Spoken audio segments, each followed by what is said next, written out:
All right. Hello, chat. How's it going? Hopefully well. We're back. We're playing more Resident Evil 3 today. I think that all I have for today is just another run with one of the new toys that we've unlocked.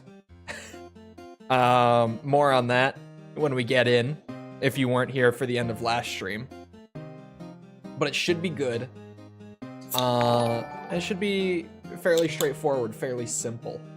So, it'll be nice. Is that Peach? Pisha? Pisha? Peach? Thank you for the sub. Appreciate it. I continue to be absolutely terrible at saying names that I'm not familiar with. But thank you. Anyway, let's get her started up. There's actually a bit of a surprise here. I got so excited I shot a load, my man. How does that look, chat? Thoughts? Opinions? Because I'm unsure. I would be lying if I told you that this wasn't thrown together in about 3 minutes. About 3 minutes. Like it? See. But now what's happening? Oh, whoa. Whoa. It's getting funky. I kind of expected it to.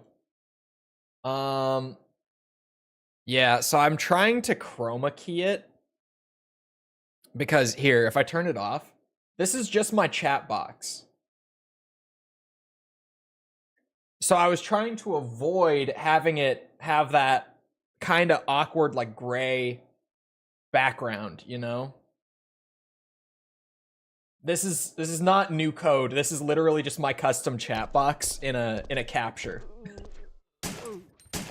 So I was trying to chroma key it out, but because I also use gray font for it, I think this is what we got. Cause, well, unless maybe I did this. No, that doesn't work. Resident Evil. I was like, maybe if I just crank the contrast, it'll work.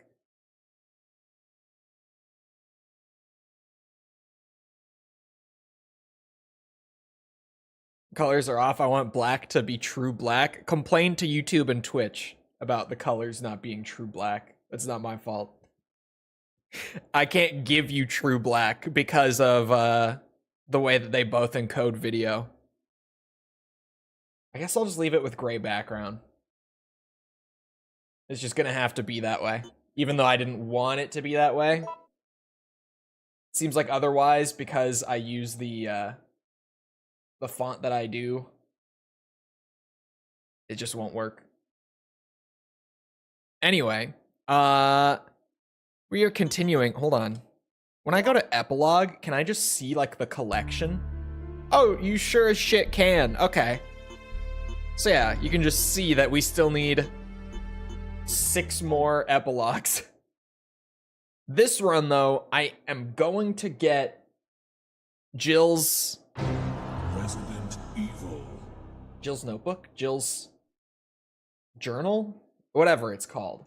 The reward for collecting every document in a single run. I'm going to do it this time. I was supposed to do it last time. I missed one. It all began as an ordinary Diary. day in Sure. September. Diary. An ordinary People day watch in on Raccoon Twitch, City. isn't it just endless A city ads? controlled by Umbrella. Yeah. If you're not subbed to a channel, then yeah, to be honest with you. No one Yeah. dared to oppose them, and that lack of strength would ultimately lead to their destruction. I suppose they had to suffer the consequences of their actions, but there would be no forgiveness. If only Very they disappointed. had I'm trying a new courage to Celsius fight. flavor. And it caught my eye because it was a new vibe can. It's the Cosmic Vibes. Nothing. Only for me to get home, and it's fruit punch. It was Raccoon City's last chance, and my last chance. My last escape. They're just trying to slap a vibe on everything. The flavor is good.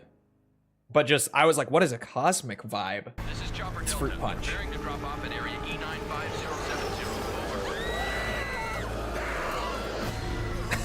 Disappointing. Very disappointing. I was intrigued by the cosmic vibes, and I am incredibly let down.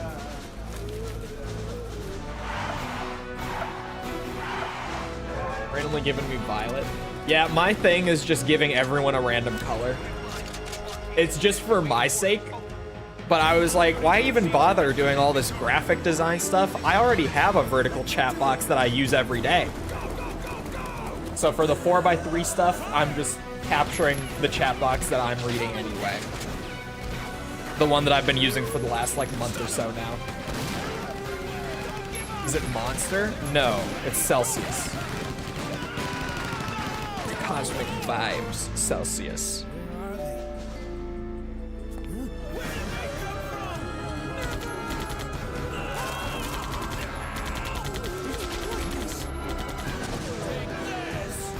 Although this, out of the ones that I've been exploring more recently, trying out all the new Vibes flavors that they've brought out, I think it's called Retro Vibes, but it's that slushy one, like the rainbow sherbet slushy or whatever it is. That thing is delicious. Caught up on Invincible yet? Hell no. Daima just ended yesterday. It's gonna take me at least 2 months to get caught up on Invincible now. I haven't even started yet. I plan on it though, because I love Invincible. Alright, here we go.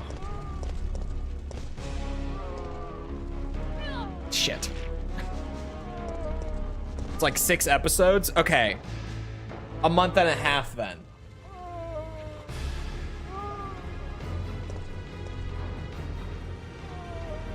And by then, the new ones will be out too, so probably 2 months.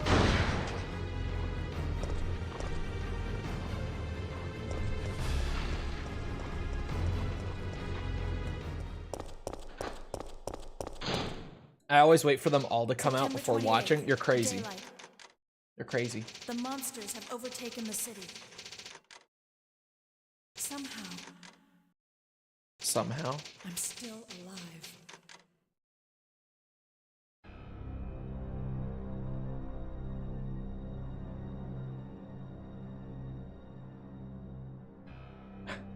Okay, we've got to get out of here. What? What do you think you're talking about? I just lost my daughter out there. How dare you tell me to go back outside? Well, I'm sorry about your daughter, but there isn't gonna be any rescue. We have to get out of here. No! I'm not going anywhere. I'd rather starve to death in here than be eaten by one of those undead monsters. Now leave me alone! okay.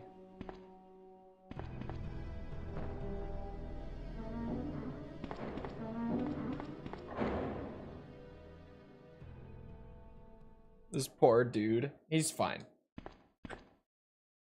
You see the new AMD cards are going to be like 500? Yeah, those are going to be the mid-range build dream cards. Assuming they're as good as they said they are, which with all of these presentations, they're typically a little below like what they present at those sort of showcases or reveals, but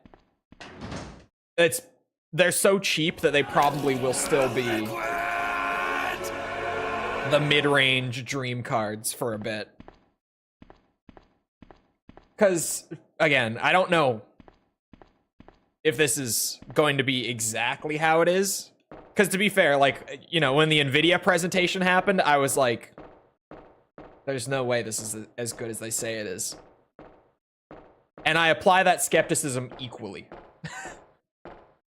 So I don't think it will be quite as good as AMD is saying it will be. But if it is close to being on par with the 5070, like, obviously those numbers are without like DLSS and stuff factored in, because, you know, 50 series without DLSS, Lamau.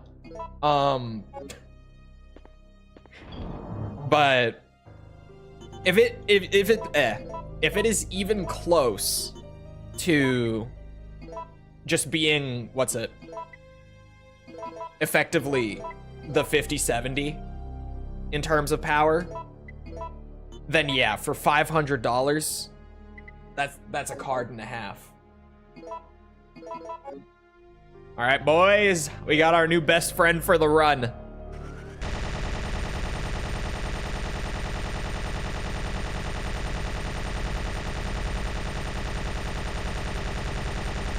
Beautiful.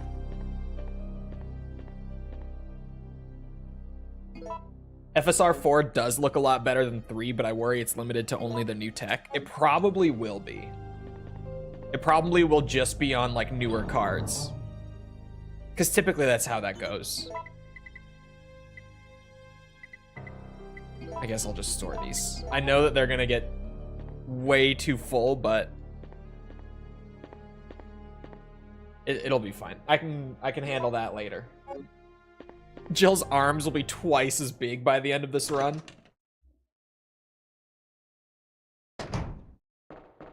Unlimited DACA indeed.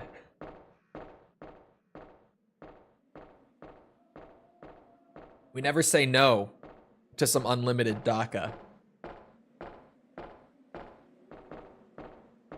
I don't know what fucking costume I got at the end of the last run, because I don't think I should have gotten a new costume.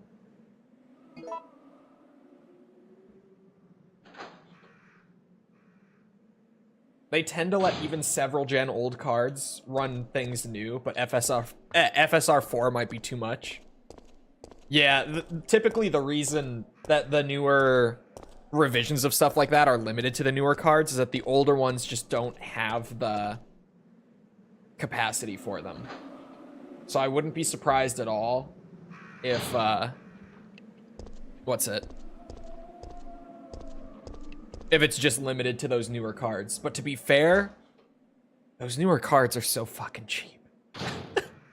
I don't even know if I could be mad at them for that. Those cards are so cheap.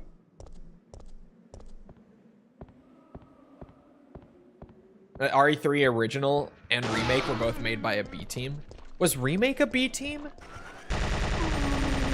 RE3 was, but I don't think remake was.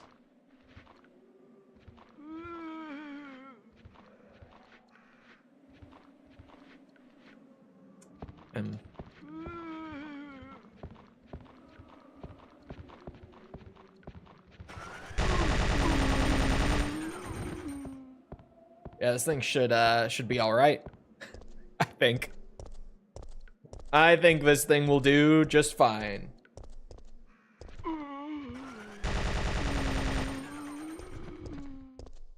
It's just killing them too. Compared to the assault rifle, they are just actually dead when they go down.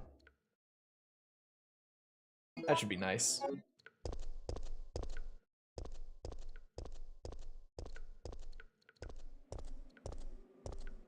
Sad that FSR was meant to be it runs on anything solution. Yeah, it's one of those things where like running on anything is just not super realistic, right? Unless you're just not putting out a great upscaler, which, to be fair, actually, never mind. The AMD boys will be on me if I say it. So I'll just hold my tongue. But we all know where I was going.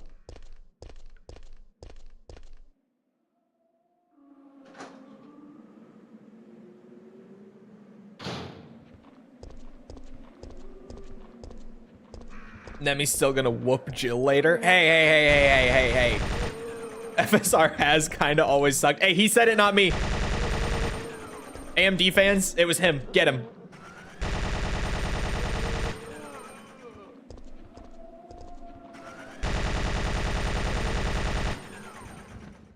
Oh my god. Okay. I just had to say that when they go down, they're dead.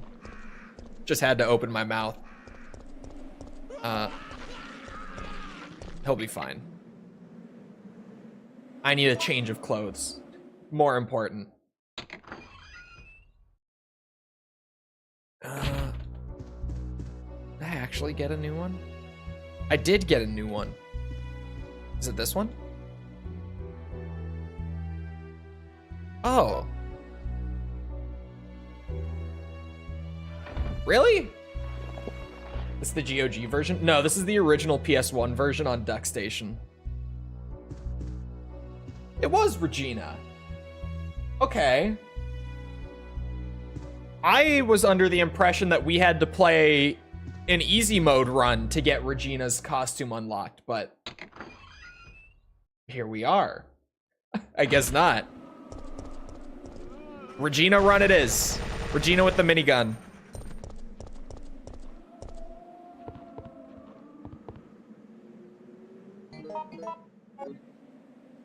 He gets angry I play old games on it. Hey.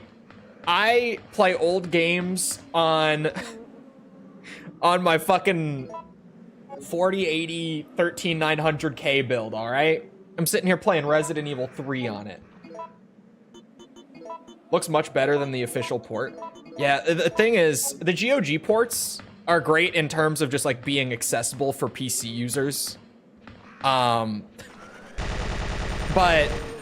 they aren't the best versions of the games available. I own them. I bought the whole bundle back when RE1 came out. And I played a little bit of the RE1 port on stream, like at the very beginning of this. And within like 30 minutes, I switched back to the PS1 version on DuckStation. Because it's fine, but it just got weird quirks. Especially the audio across all three of the PC ports is a huge downgrade from the PS1 versions. Yeah, PhysX on the 50 series is a general problem right now, Metalhead. I don't remember what exactly they did, but basically the 50 series cards, like, can't run PhysX. It's not limited to just Arkham. It's like a thing on Borderlands 2. It's just a weird quirk, and I don't remember exactly why that Why is. isn't someone doing something about Or if there's some way to sidestep it. Surely there's a way around it, right? Situation. What could they do? Oh, it can't run 32-bit, but 64-bit is fine? Die. What? What are you saying? That's even weirder. That's even weirder. He's after STARS members. There's no escape.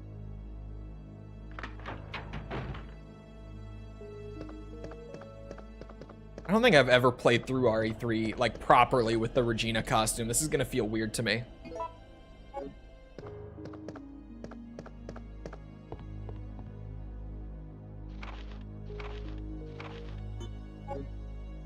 It's NVIDIA being lazy. I don't know. Because I don't understand what they cut that leads to that issue. I haven't seen the Digital Foundry video on it. I'm just aware of the PhysX problem with the 50 series. I generally, like, unless I need that marginal power boost, which I probably won't, but if I really did, if I just needed it so badly, actually I can keep going forward. I might upgrade to a 50, 80, or 90, but I'd rather not. Like, if I don't need to, I'm not going to. Basically is where I'm at. And when I say need to, of course, I mean from like a content perspective. It's not just, oh, the 4080's not gonna be enough. It's just like as doing content stuff. It's just, it takes one game that's gonna be incredibly fucking demanding for no reason that won't run right on the 4080 for me to be like, all right, I fucking need it. I hate that I need it, but I need it. And then I'll just have to. It's a tax write-off, but I'm still gonna be pissed if it happens. I would just really rather not, right?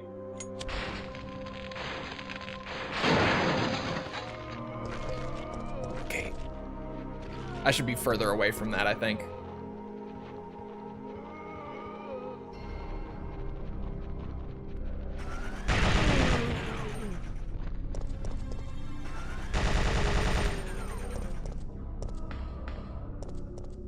Okay.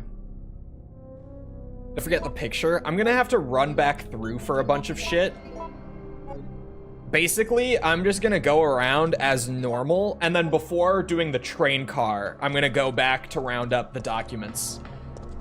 Since I can't get the Daria one until the very end of this opening portion, I'll just come back later. Once I am actually able to get everything, I'll just do it then. There's an item box right here. Cause yeah, I'll pull up the list and go through and figure out where everything is later. Once everything is available, I'll do it.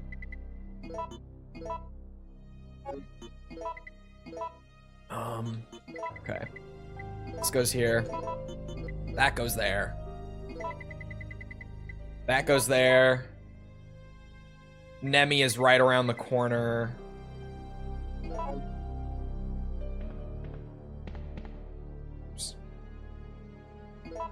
If it's not AI related, they could care less. Did you guys see, I can never remember his name, but the new Microsoft CEO of the last few years, he just went on like someone's podcast, I believe it was, and they were talking about AI, and Microsoft has famously invested more than the majority of companies into AI development in the last few years. But he basically in this podcast was like, you have to get the files in order.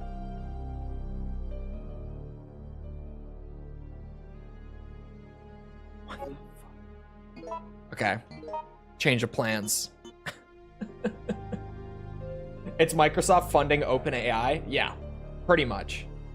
But he went on someone else's podcast recently and was talking about AI with them. And he, TLDR, was like, yeah, so we've been investing a ton in AI, and frankly, I'm starting to not see as much value in the future of AI as I did before. Sorry, I'm trying to find this at the same time. There we are.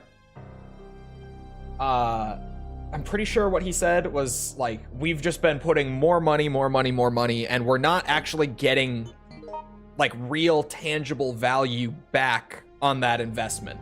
Like so far, we just haven't gotten anything back from all that money going in. Like even after all this money and all this effort, we're just not getting anything in return. And he basically, on this podcast, was like, yeah, I think this is a bubble that might burst in the near future. And he even said, like, I haven't completely lost faith in it. Like, we're still going to be putting money towards it, but we're going to be putting less money towards it. Because we're a little less bullish on the future of AI right now. And coming from, like I said before, one of the companies that has invested the most time and effort into this up to this point, that's a really big deal. It caused another dip in tech stocks, I think on Thursday it was, after that came out. All of the big stocks that are, you know, heavily invested into AI right now took a bit of a dip after that. But it seems like the stock market is just having like a general correction right now. It seems like we're just in a market correction currently. Although yesterday was a great day on the stock market. Like I made more money yesterday on the market than I think I've made in the last like 2 years. Not collectively, but like in a single day, I think I made the most money yesterday that I have in the last 2 years. But that money was pretty much just everything going back up after 4 days in a row of a terrible market. Why are they British? Why are they British?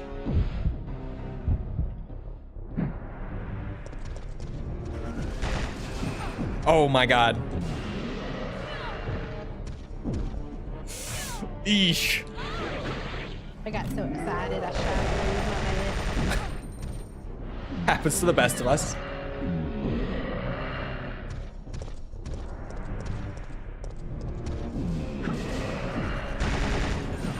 Oh man, the minigun is kind of hard to fight Nemi with, I'm not gonna lie. The windup and the cooldown afterwards are making it really hard to dodge.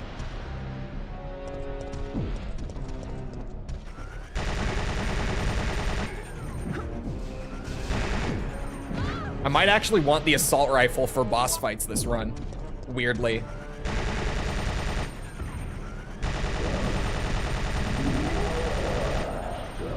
Oh shit, I tried. Ooh.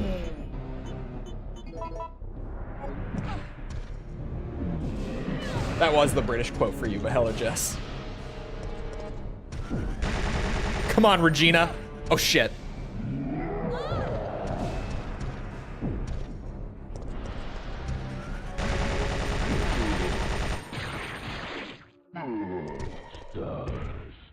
Regina from hit 90s survival horror game Dino Crisis.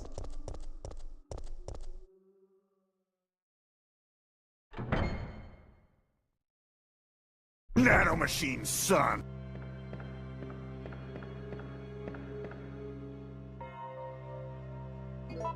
I don't know how I feel about the Celsius fruit punch flavor. I feel like I can taste the sweeteners. If you are if you are a fellow energy drink connoisseur, you might know what I'm talking about. Like, I feel like I can just straight up taste like that artificial sweetener in it. It's fine, but it's just not great. Your bot is a lot more responsive than Streamlabs. Hey. I mean, I'll take it, but don't let them be hearing that. Don't let them hear you shit-talking their bot. Oh, let me see. Yeah, taurine. I was like, what's in this that I'm tasting? That would do it. The sherbet one also had taurine. Are there new flavors just shifting towards taurine now? The other one's really good, though. Wouldn't be surprised if they somehow stole yours. Hey, all I'm saying, no beef with Streamlabs, but they kind of have been known to steal software in the past. I mean, what? Made a low-carb ice cream with sweetener, and you genuinely can't tell it's sweetener over sugar? Yeah, like, if you do it right with sweetener, you actually can't tell. This, I feel like I can just taste it. Like, it's just... You can really tell with this one. Most have taurine? Yeah, taurine's a pretty common one. Because it's very sweet. And it's not as bad for you as a lot of the other, like, common sweeteners that for the longest time were in energy drinks and sodas, like aspartame. Shit like that. Like, the ones that everyone knows are just the big bad ones now. It's not as awful for you as those. So, a lot have moved towards taurine recently. Sebastian, thank you for the sub. Appreciate it. Okay.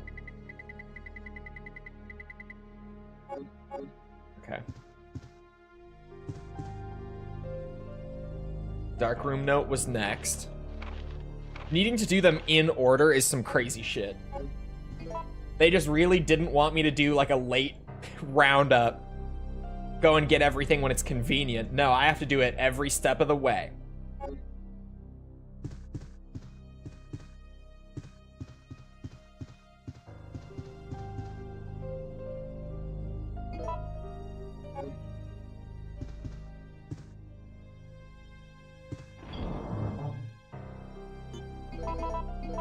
Yeah, I think Dino Crisis got the GOG thing because Capcom did that survey a couple months ago where they were basically like, hey, what games would you be interested in, like, re-releases, remasters, remakes, etc. Just new titles.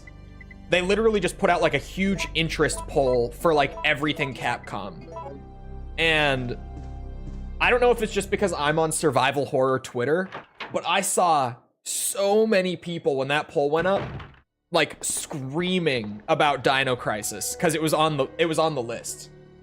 As was Onimusha, but like clearly Onimusha was already in development, both the remaster and the new game, so I don't even know why they bothered putting it on the poll.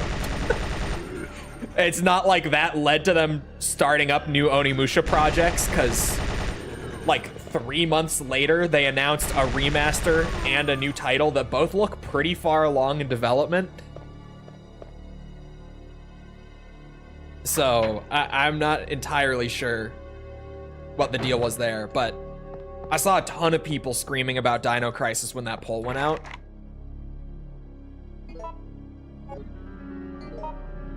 Oh, that's right. Okay. Yeah. See? I still don't know the routing for this game. This is why we do this. This is why we're doing all the, like, infinite ammo and mercenary stuff before I go for the high ranks, because I just don't know RE3 as well. I know where I'm going now, though. I'm getting better. It's getting smoother, but I'm still trying to feel it out. Sorry, what was I talking about? Oh yeah, I think that poll probably led to the GOG ports. More likely than not. I bet there was just enough interest, and they were probably already talking with GOG about more projects outside of the old Resis. And I would assume that because Dino Crisis was also a Capcom survival horror game on PS1, that also happened to get SourceNext PC ports back in the day, that a lot of that porting effort was probably pretty easy after doing the RE trilogy. Like, they likely already had everything figured out in terms of like how to get that done. So it's probably a combination of the RE ports doing well and them having experience with that and the poll. But it's cool. I don't know if it's any good. It is also based on SourceNext ports of PS1 games. So I would assume a lot of the general issues that affected like the whole RE trilogy on GOG are also there. Namely, the audio being terrible.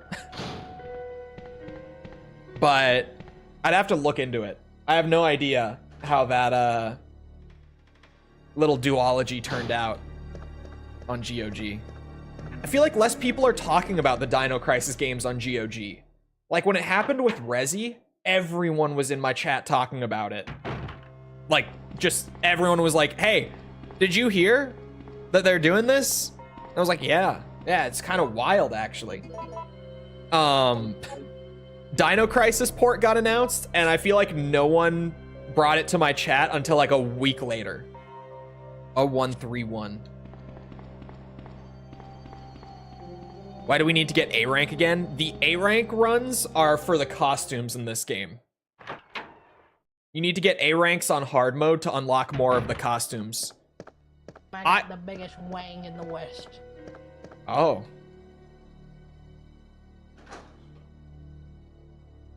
Oh. I don't know what the context to that quote is. I would like to know. I have no idea what that one is from.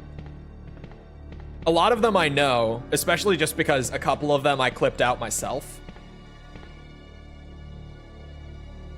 01. Oh, I couldn't. 3-1.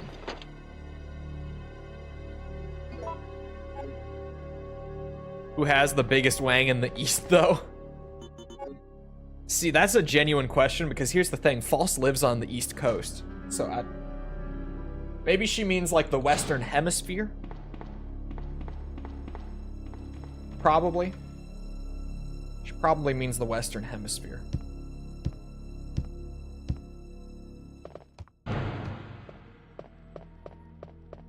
Who is the biggest Wang in the East? Well, you know there's only one answer to that. It's my boy, Lo Wang.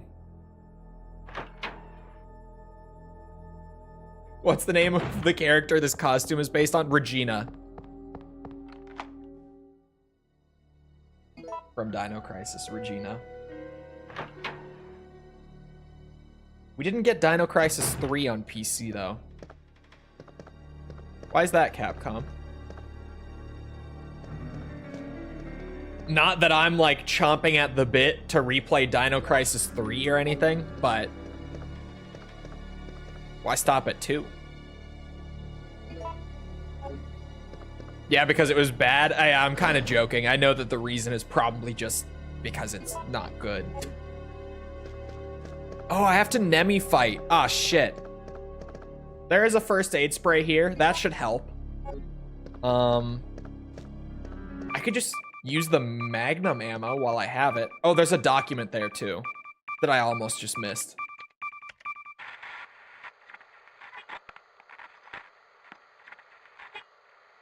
No! Come anyone! Our platoon is cut off! No survivors found! This is Carlos! Send in support immediately!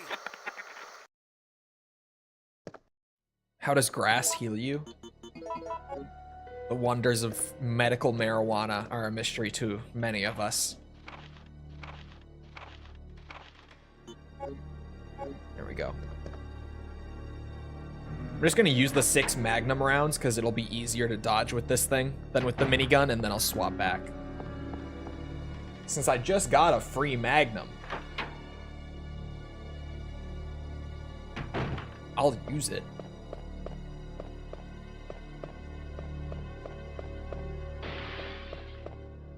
Bring it on, big bitch. Come on.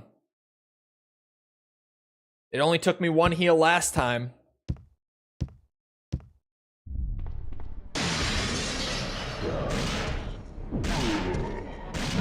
Ooh. I thought that would be a dodge.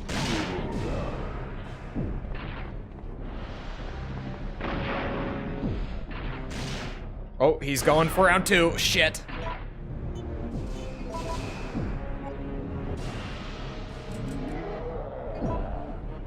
That was 6 already? It's so hard to dodge with the minigun. Oh, wow. Okay.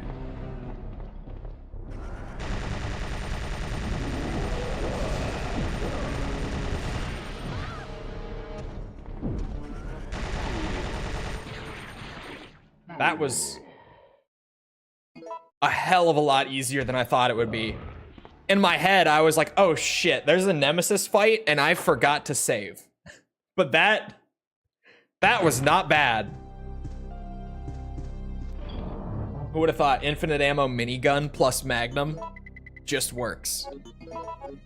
Oh, that's not what I meant to do at all.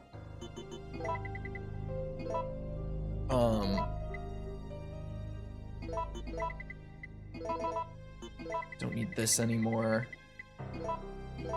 That needs to go in there for now.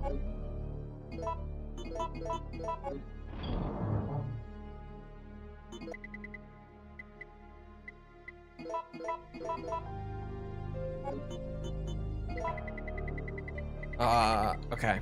I have the lockpick. All right.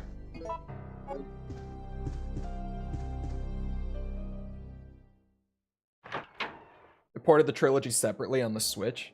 Yeah, but they did the HD collection. So it was part of the collection. And even then, it was just different because they had to get it running on Switch hardware, which is a little different than getting it to run on like PCs and PS4s and stuff. Really? All right. I thought it was more than that. Really the only other thing they did for the Switch version, correct me if I'm wrong, is they put style switching in 3, right? Which I will never get over them not patching the other versions of the HD collection to just put that in, because what the fuck? The rest of us want that officially there too. I know there's the mod, and I've never bothered to install the mod, so I'm not gonna act like it bothers me that much, but I don't want it. It's not mandatory. It's like an optional mode that you enable. Like basically it's like how when you start up DMC3 on Special Edition, it gives you the option of like gold mode or yellow mode every time you start a new file. It's just that. It's the same thing where you choose like the classic or the freestyle mode. So like even if you don't want it, you don't have to play it. Okay. That I think is here, right?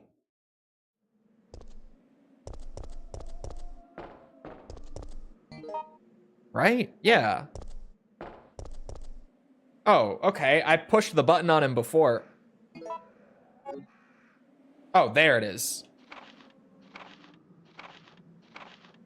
The style switching mod for PC is better than the official one? Oh, is it? I had understood they were basically just the exact same.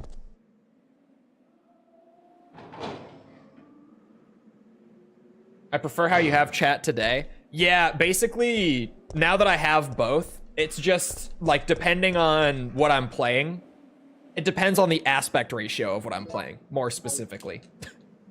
4x3 games, vertical chat box, because there's all that empty space over there.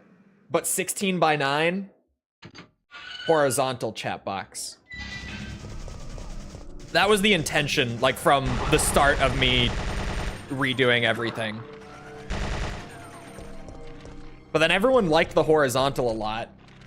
And even when I was playing RE the other day, people were like, no, just stick with this. This is good. But I was just... There's so much empty space under my camera playing 4x3 games. I thought it would be better to just fill that instead.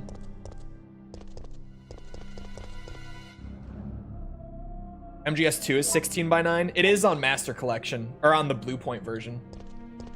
Weird chat. Look, it's this. The horizontal one is clean. All right, that's the thing. I think that's why people appreciate it, is that it's clean. And also it's out of the way, which for me is the big thing. That's why I originally wanted to mess around with the horizontal thing. Because even having it like fade out and stuff, I've never liked the vertical chat box going over the top of everything the way it does. I want it to be unintrusive. I don't want to like cover up the game, you know?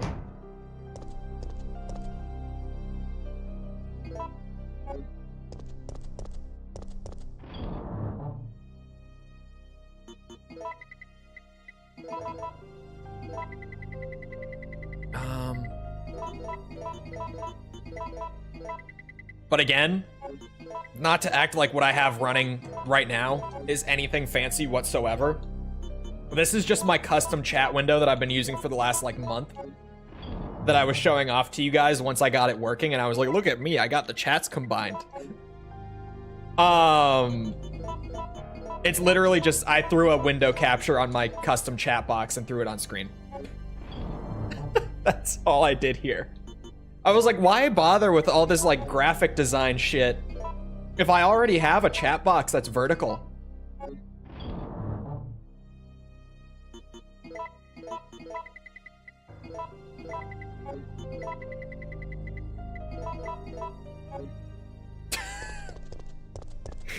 And you can see mod actions, not as clearly as you can like natively through YouTube, but you can see that. He's not actually banned, for the record. My chat box just says that. What's it? On any, like, timeout or anything of the sort. It's a little overly simplified, maybe. But it works. It's functional. Maybe that's a reason to do the graphic design stuff. Or maybe I could just disable the mod action feed when I'm using it on screen. I already disabled the thing where it highlights mentions of me. Because I have like an additional highlight setting for anything that has my name in it. I turned that off. Just for having it on screen. So maybe I turn off the mod actions as well. That might be a good idea. Was banished to the Shadow Realm.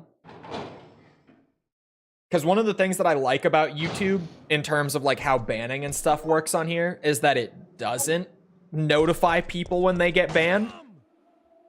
Which might sound kind of backwards because obviously if you get banned, you want to know that you're banned. But if you've spent enough time on the internet, you probably already know that all that really tends to lead to in the live streaming space is just a whole lot of like people going crazy and like lashing out at the streamer wherever they can otherwise, or like flooding chat with alt accounts or who knows what. So YouTube doing it subtly and not like pinging people and telling them they got banned is great. Ah, shit. Let me go get my lockpick then.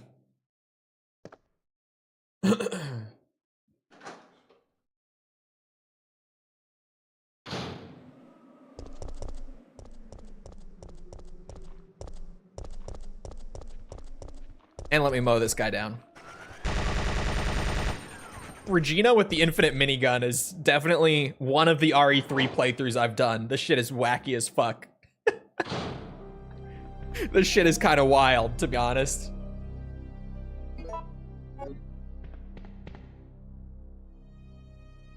I left some shotgun shells behind in the RPD, didn't I? Oh well. It's not like I'm gonna use them anyway.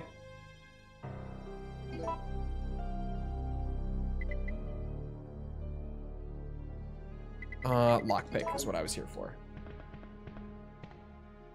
I think it's just because there's the black borders. Yeah, it's because, like, again, with me not wanting to cover up things too much, my camera's pretty small on screen.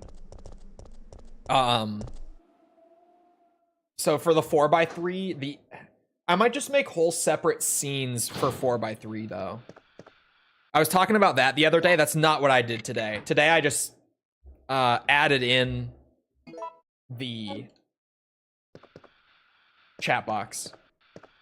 But I might make whole separate scenes in my OBS for playing 4x3 games versus 16x9. And there I could afford to like make my camera bigger, make on-screen chat wider. I'm no zombie. Fill out the My empty name's space. Corporal of Umbrella's Biohazard Countermeasure Force. It's close though. What's your name? It's close. Jill. What did have you borders just ever say given you us? belong to What do you mean your name is Umbrella's Jill? Your name isn't Jill. Yeah, we came all That's the way out here Regina. to save you civilians, but the mission went bad the minute we landed. Wait, how did he find me?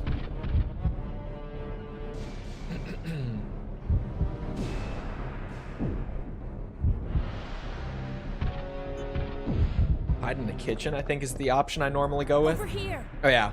Yeah, this is the one. Maybe I should have tried just running into the basement instead. But that one's way too much fun. Are you crazy? You could have barbecued both of us. Well, it worked, didn't it, Carlos? So quit your bitching. He's down. Out for the count. And I got a first aid box. So I don't want to hear it.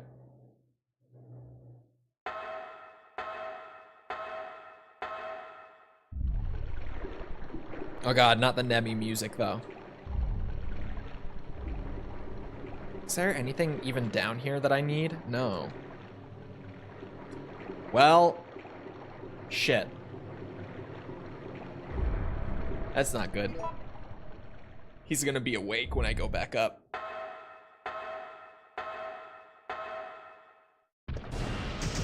Get his ass, Carlos. Keep him distracted. Ah, shit.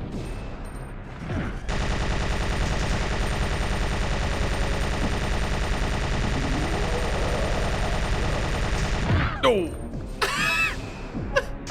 Oh no! Carlos! Oh god. Oh no! Ah, shit. That was my fault.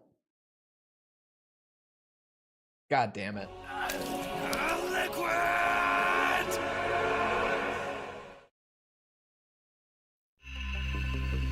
You know what, chat?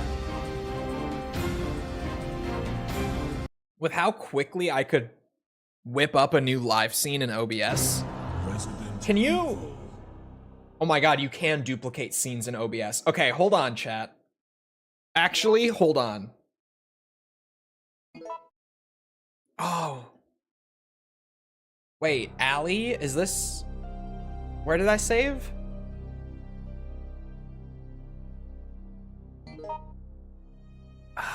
Okay. No, that's fine. Seem harder to use than the assault rifle. It is against Nemi, yeah. Let me rename this one. I'm gonna piss in your mouth. Damn. Forward.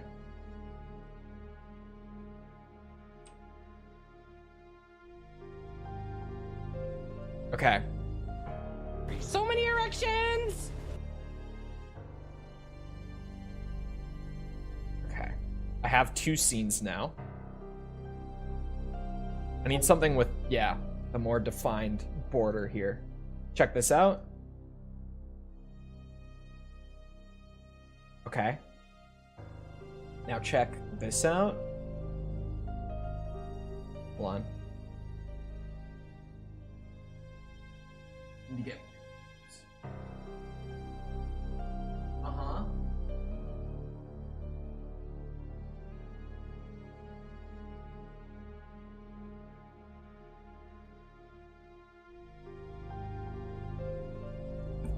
There. Oh, wait a minute. There. Boom. Fixed. Touched up. We're doing it live. It literally just needed to be the same scene, but with things moved around a little bit. That's all it needed to be. Oh, we're back before the police station. Classic Chole moment. False quotes are not what I expected. Need to turn her up. Yeah, some of them need to get boosted a little bit because the volume is kind of all over the place.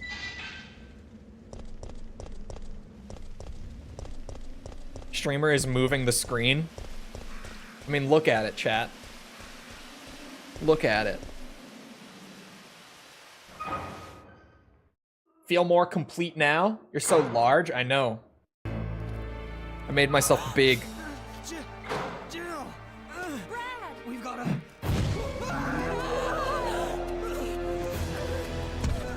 Jill! Help! No, I don't think I will.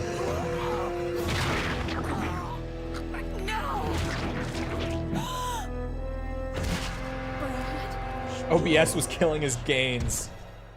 What are you playing on? The PS1 version on Duck Station.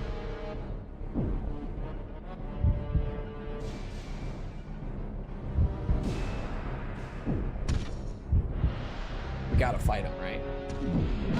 Oh. I maybe should have been looking at the screen.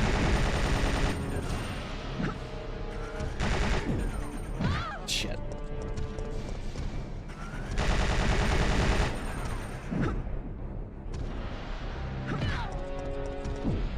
Thank you, Jill. Or, sorry, Regina.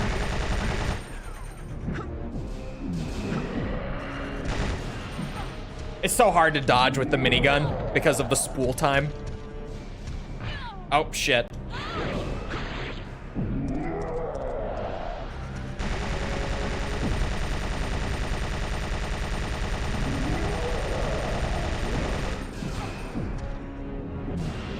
Oh, I might be fucked here.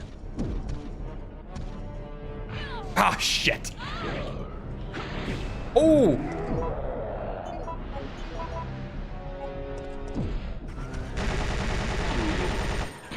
Ooh.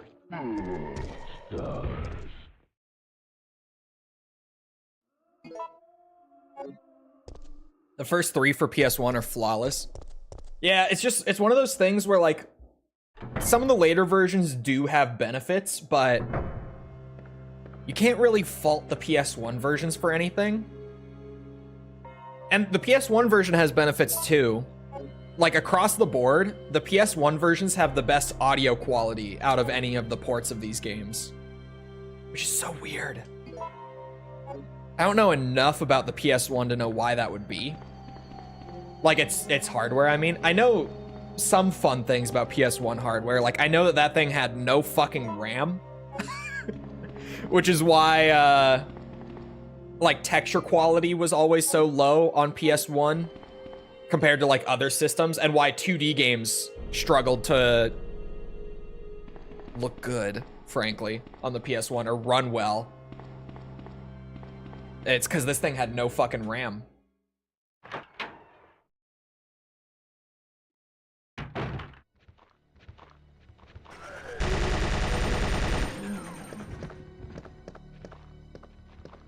I just gotta get to the item box.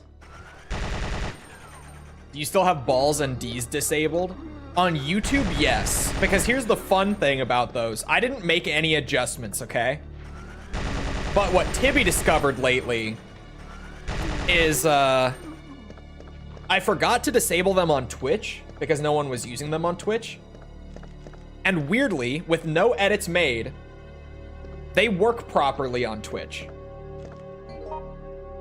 They don't loop in on themselves on Twitch. They're only doing it on YouTube. I thought so. I forgot to go back and grab the photo for the diary. GameCube versions ran awesome too. Yeah, the GameCube I think is like the second. Oh, maybe I disabled balls by accident. It looks like I might have. Hold on.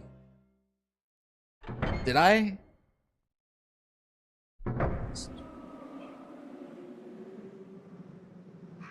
No, that one should be.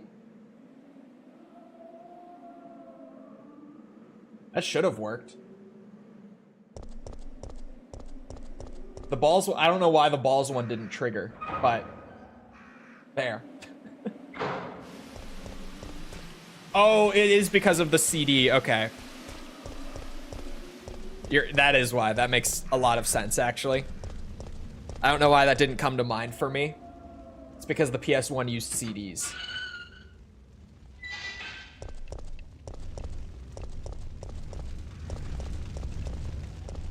Chat, did you know? Fun fact. False had never seen the PlayStation 1 dashboard until like very recently when I mentioned how how much I liked the PS1's dashboard because it's all weird looking.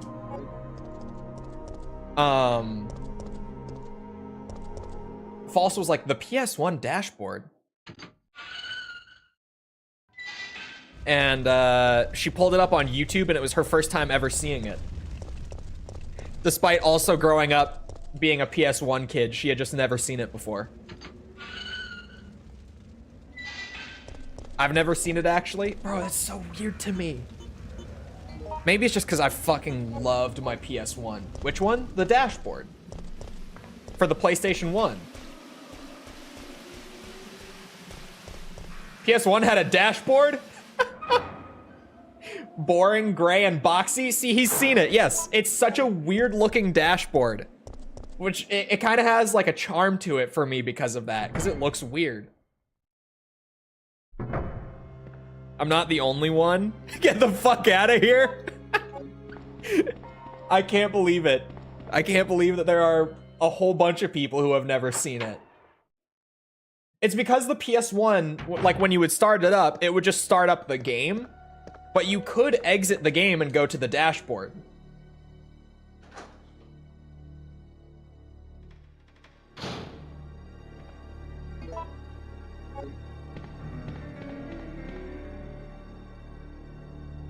But I guess, yeah, most people just probably wouldn't have.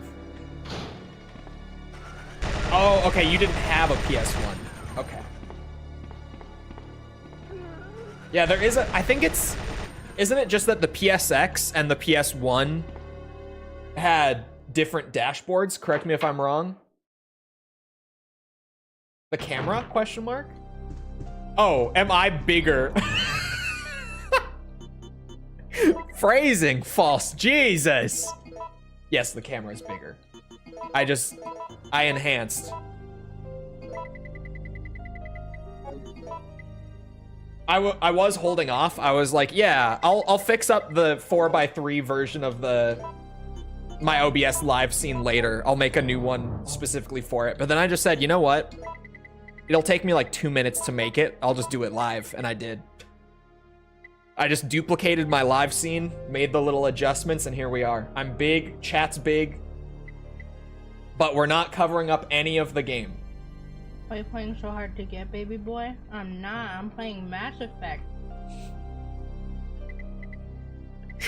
I also just told False that I added that last night. That was one that I actually sought out and clipped myself.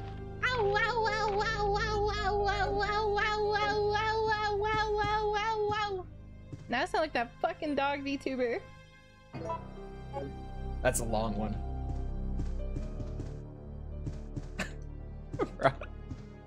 They've learned how to escape the cooldown and double them up. They've learned. They figured it out.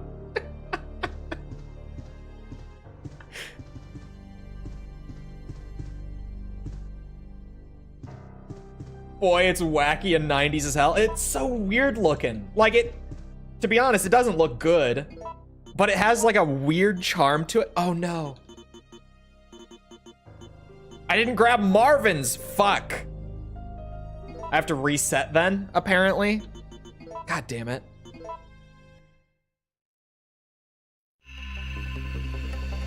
To get Jill's diary, they have to be obtained in order.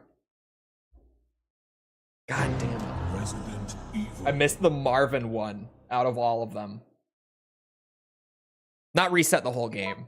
Reset back to pre-Nemi fight. When am I doing the currency conversion? Once I have the rest of the bot written. It's still missing a couple things that are small, but need to be there. In other words, never. Hey, the bot has been moving. The new bot has been rapidly progressing. Okay? I don't want to hear it. I have to add in the timers. So basically just move over like the little self-promo messages from Streamlabs to the new bot, which I have to write that functionality, which isn't hard to do. Just, I have to take like 30 minutes, give or take, to actually do it and make sure it's working right. And then I have a kind of big thing planned as like the last thing I'm gonna add. It's gonna be a little more complicated, but I have most of like the basic stuff laid out for it already.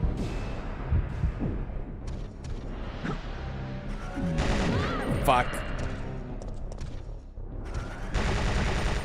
Did you ever hydrate? I did. I could do it again, probably, though. PS2 BIOS were peak. They were.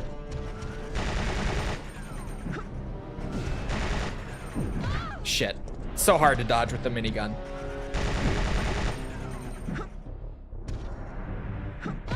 Okay. Okay, classic Nemi fight bullshit. Get me up! I think I'm dead again. Ooh.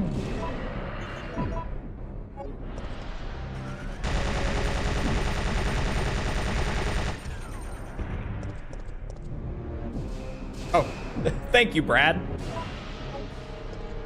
Be a dodge master like that video. False showed me a video of a guy doing a knife-only Nemi run right here. Just to be like, hey, look at this. Didn't you try to do this? Why didn't you do this? Fucking bitch. PS2 was the perfect storm. It was. The PS2 was so great. Like, I always say that my two favorite consoles were the PS1 and the 360. Like, those are the two consoles that I just loved so much that I couldn't really pick between them. But if I picked a third, it would be the PS2. That would be my third favorite console. The PS3 just sucked, and the the 360 was fucking peak. It was just so good. I loved the 360, man.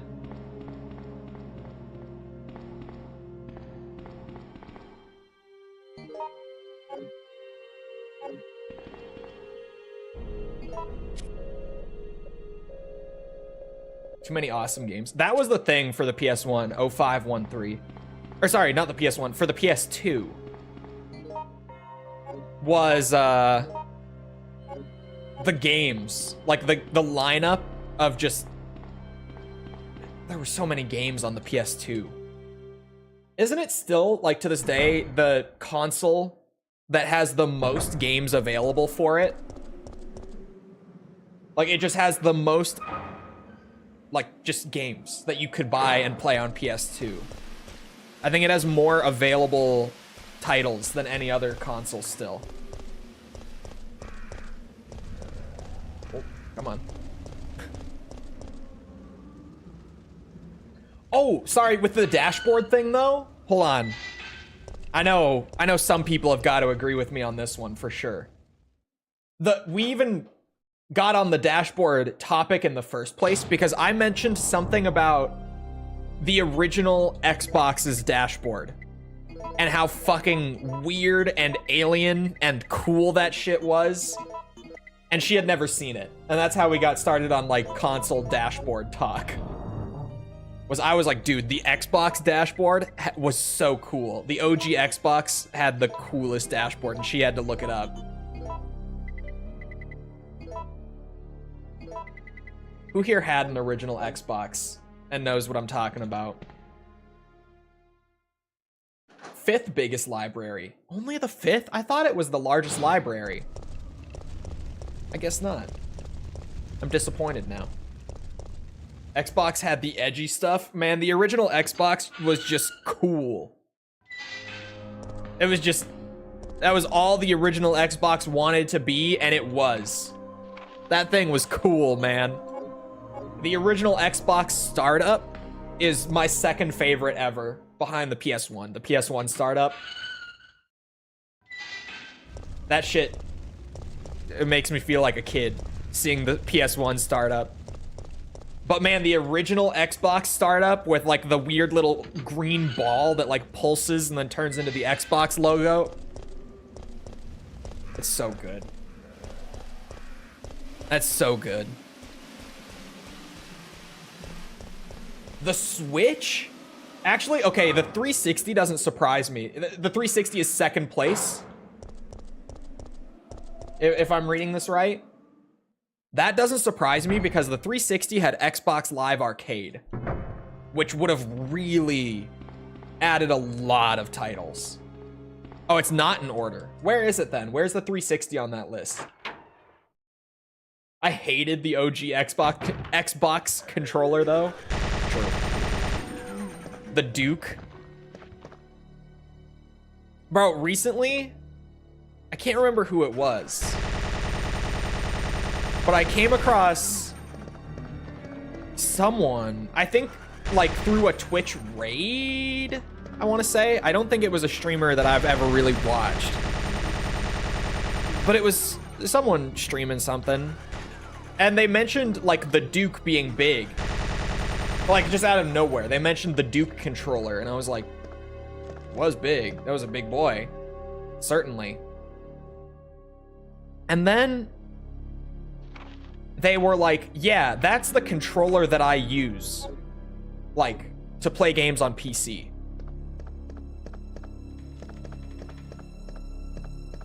And I have just never in my life, I think, heard someone who, by choice, games on PC with the Duke.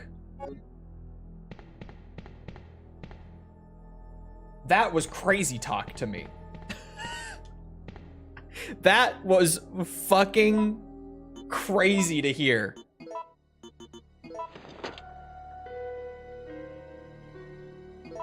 Maybe they have big hands. I have no idea, but that to me was fucking wild.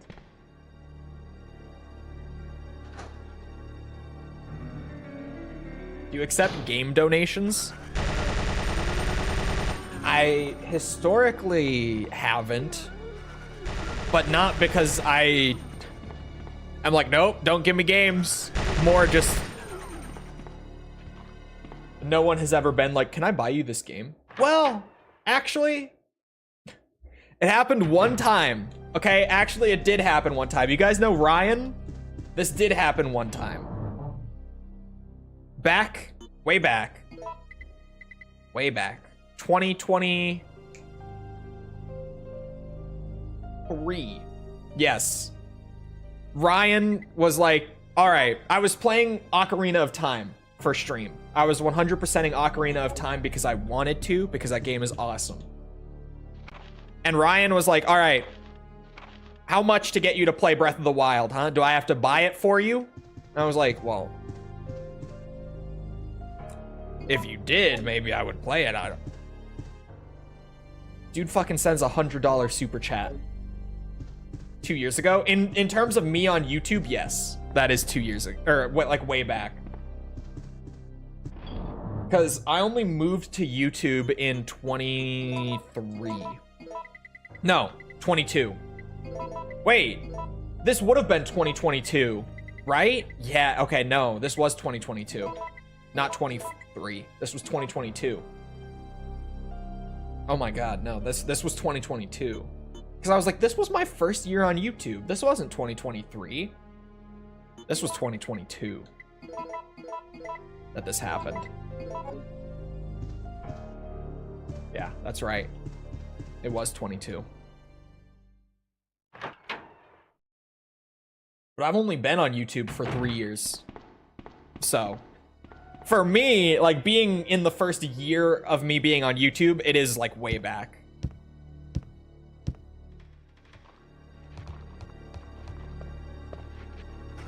I'm happy to donate the RE live action movies. Don't bother. Don't do that. Just don't.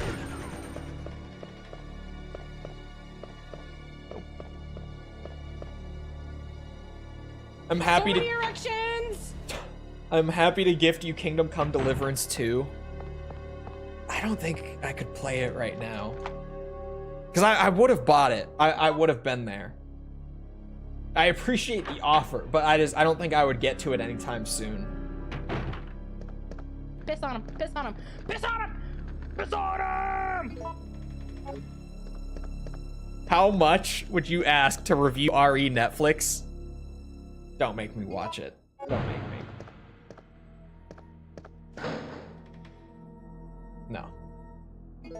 No. Don't make me watch RE Netflix. I watched the first 2 episodes back when it came out. Don't make me watch more of it. It goes David's memo, facts from Kendo. I have to check now before I grab shit.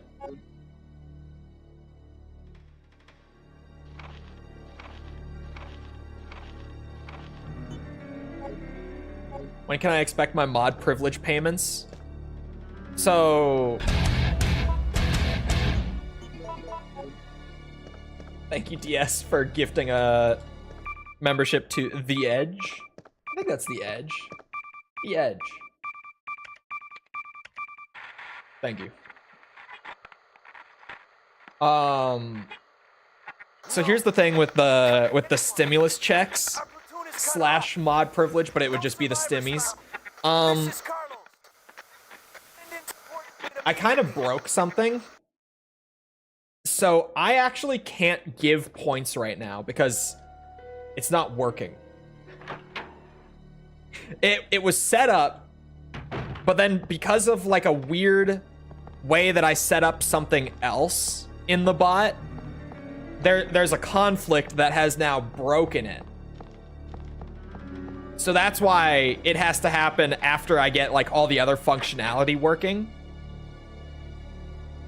X to doubt. No, I tried to give points to Ryan the other day for something. I don't remember why exactly, but I was gonna give him like a bonus for something. Oh, it was, I asked to test something that cost 60 points and he gave up 60 points to test it for me. So I was gonna give him back like 100. But it's broken right now because of the way I've set up a different command that has now broken it. I don't want to be there. He's about to... Ooh. Shit. Too hard. I don't trust it. Oh, okay. He's not firing another rocket at... Oh, he is now. Ow. Fuck.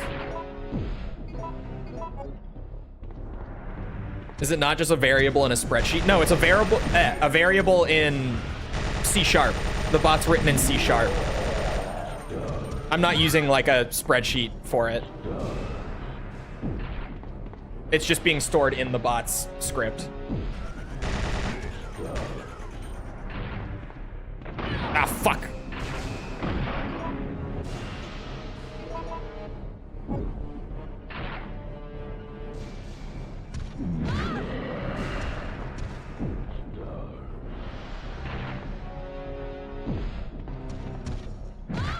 Shit. Oh my god. Oh no. Nemi, please.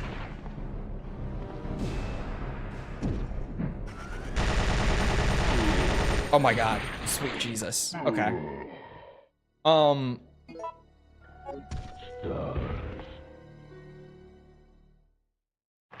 Why not just manually edit the value? That's the thing. I set up a command to manually edit the value. Right? But the way that the point scripts are working, they're generating local variables for every user to track their points. And I don't know where the fuck those local variables are being stored. I'm gonna be real with you. They're somewhere in there. They're working. They're working. I don't need to know where they are. Welcome. If you've never written code before, if this sounds insane to you, this is about how it tends to go, actually. This is typically how it goes. You just take the attitude of, I don't need to know why it's working, if it's working. As long as it is working. That's all that matters.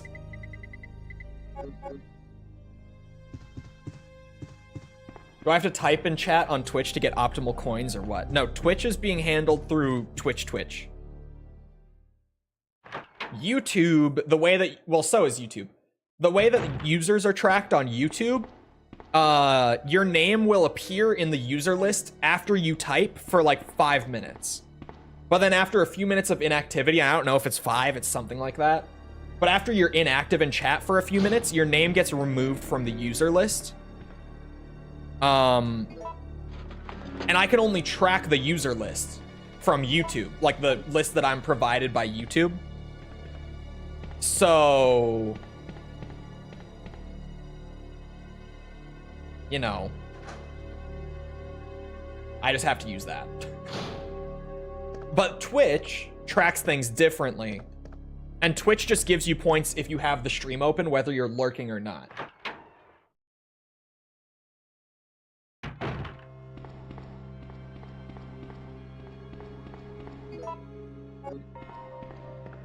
You should have a class, say user. I do have a, well, it's a little different, but yeah, basically.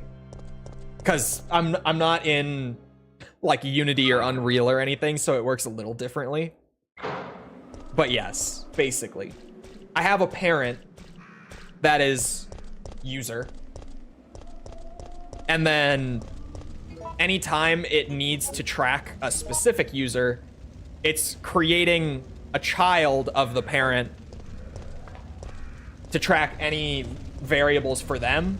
And then all the variables per user are local variables on the child rather than global variables. Because then everyone would have the same point value and username if they were global.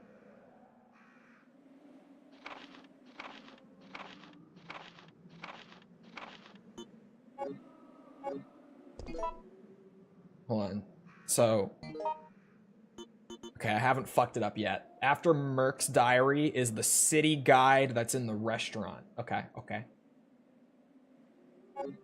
I got it. I got it.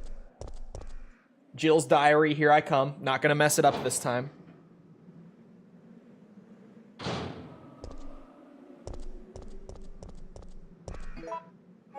I'm not gonna be able to grab all these.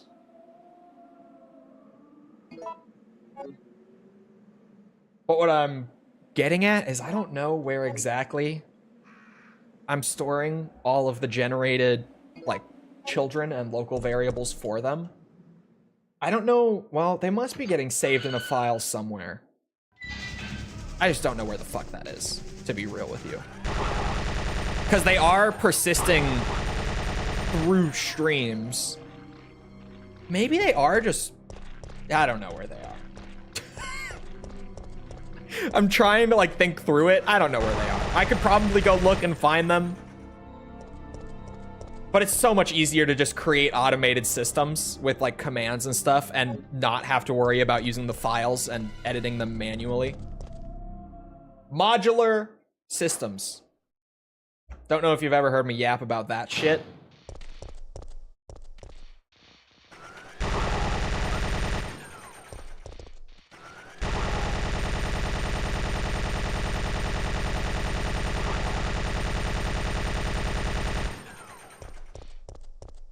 When you have to specify a save location. There are a few. I just don't know. Like, there are certain things getting saved in certain places, and I don't remember where the, what's it? Where the...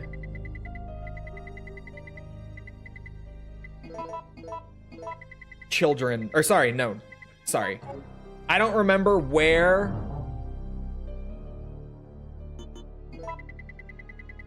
You got coding brain activated, which means I can't think straight. I don't know where the parent class is for user. I don't know where that's saving to. It's saving somewhere.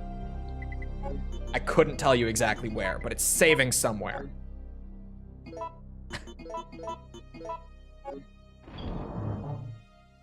Unless it's storing those in its own code base, which is weird. That's what I'm saying, is that it might be. That's kind of what I'm getting at. That might be what it's doing. Just because of the way that I've written it, it's very possible that it's just saving in its own code base. Whoa. Also, you guys can see the Twitch bots get sniped as soon as they come in now. On the on-screen chat. The way that the horizontal works, you wouldn't see that, but you can see it there.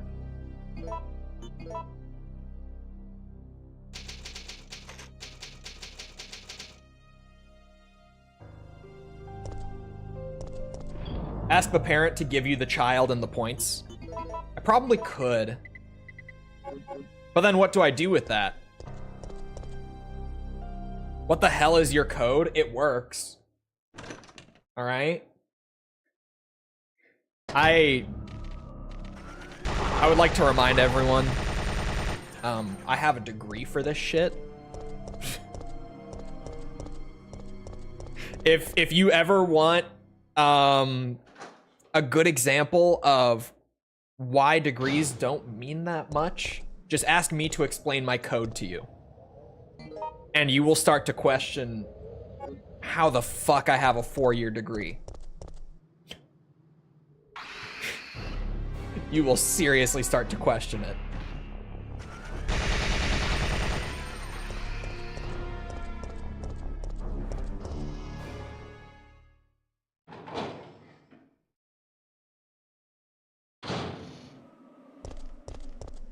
I saw you trying to work Streamlabs and that was painful enough. Hey man. You want to know how to code? Try to teach it. I did teach it. I never taught C languages. I taught JavaScript in high school. I taught, one of my part-time jobs in high school was teaching kids how to code. And I taught Python and JavaScript. There were plans to start teaching C# as like a higher level thing for once they were really good with Python and JavaScript if they wanted to keep going, but I quit before we ever got there, so. That would have been the easiest for me. C# is like my language. That is my language that I prefer over anything else. I love C#. I'm very familiar with C#. I vastly prefer it. I hate Python. I hate that Python is so useful and good at things, and that it's one of those languages that's just like, yeah, you should learn it. Because I also hate Python.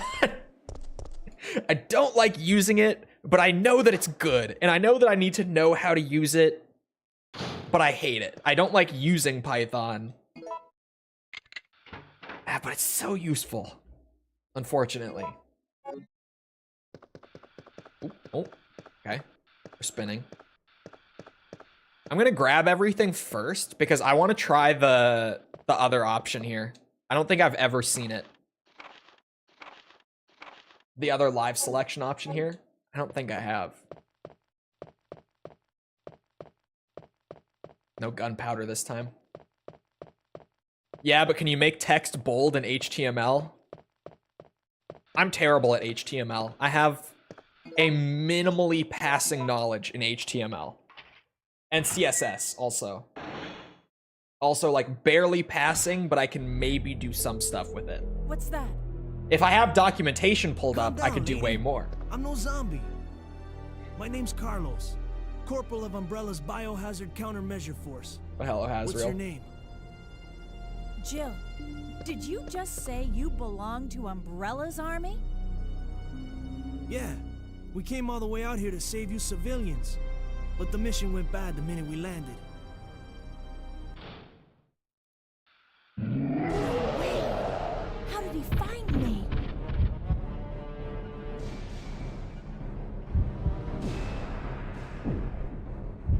Alright, I'm running into the basement this time. I don't know how this goes, but I want to see it. The guy with an umbrella logo on his back works for Umbrella? I know. Oh. Oh. Is it flooding? Oh, it is. Oh my god, it's flooding.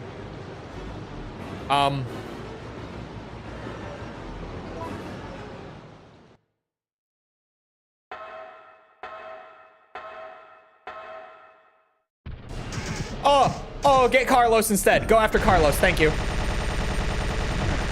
Beat his ass.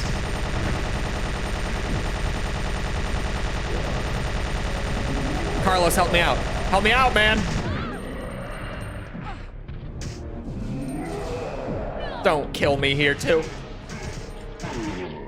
Oh! Carlos, I love you.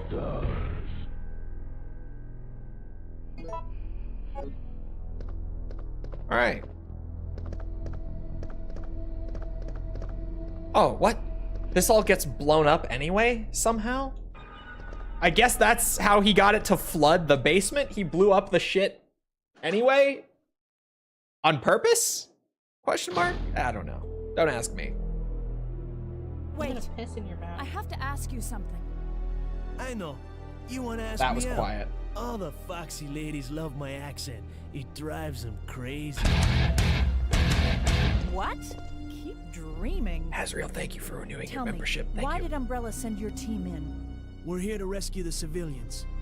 Don't lie to me. Umbrella is the reason why this whole mess began. Look. What did she we're say? just She said, "I will mercenaries, piss hired in your hands." mouth."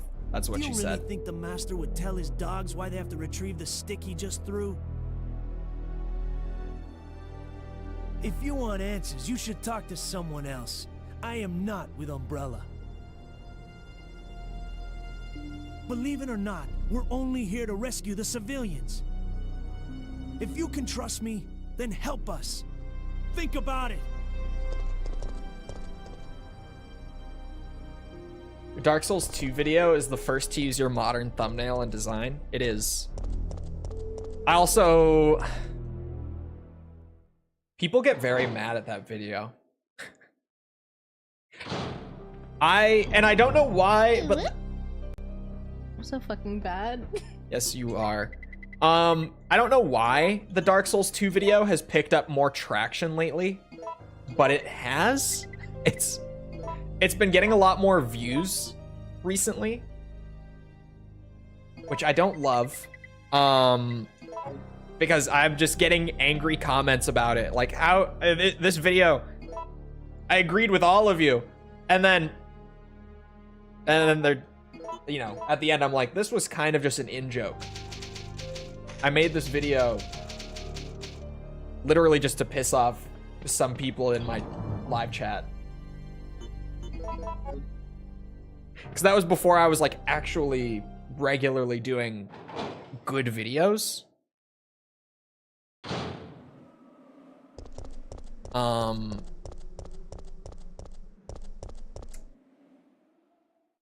And yeah, I've thought about unlisting it, not like privating it, but I've thought about just unlisting it so that it's not like in the recommended and search algorithm anymore. Because it's kind of a dumb video.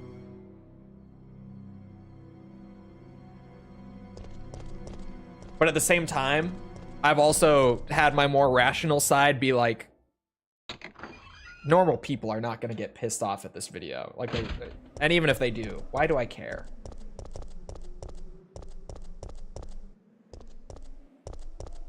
Now, why would you do that? False.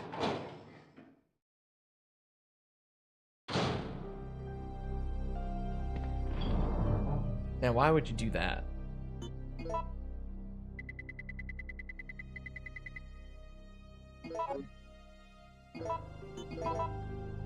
As a Dark Souls 2 video, not like my modern videos.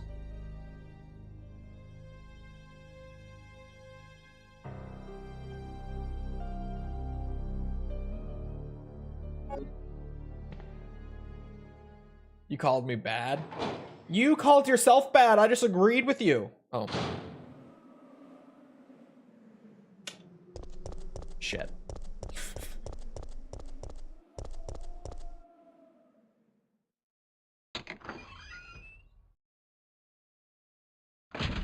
Also, chat, I don't want to hear any bitching about my redeem costs. Oh. Chole doesn't want to hear any bitching about his redeem costs with the new systems and stuff, because you should see falses. All right? You should see them. You should see how she prices the same things. You know how much it costs to get false to put on a pair of sunglasses? What? Oh, what? Oh, my. Why is this caveman harder than usual? Did Chole get the city guide? Yes, so photo B is next.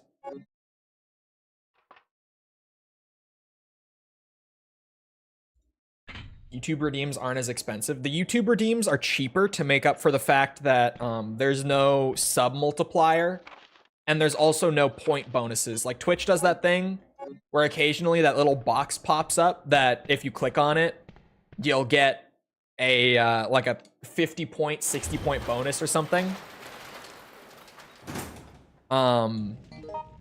So the YouTube redeems are cheaper than the Twitch ones to make up for that. Or rather, the Twitch ones are more expensive to account for that, is the better way to put it.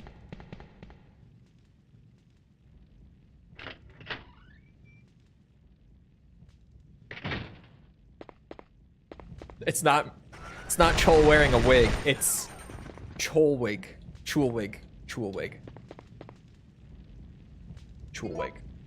Character's name is Chulewig.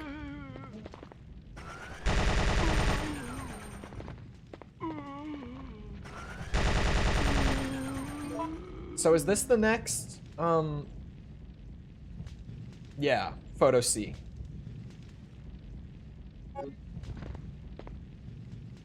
Game must have done really bad if it's one of the freebies 4 months after release. Yeah, it's also like more than 50% off on Steam right now. If Chole is, what's it? Correct. It's at least 50% off, Chole should say. Chole knows for sure that it's 50% off right now on Steam.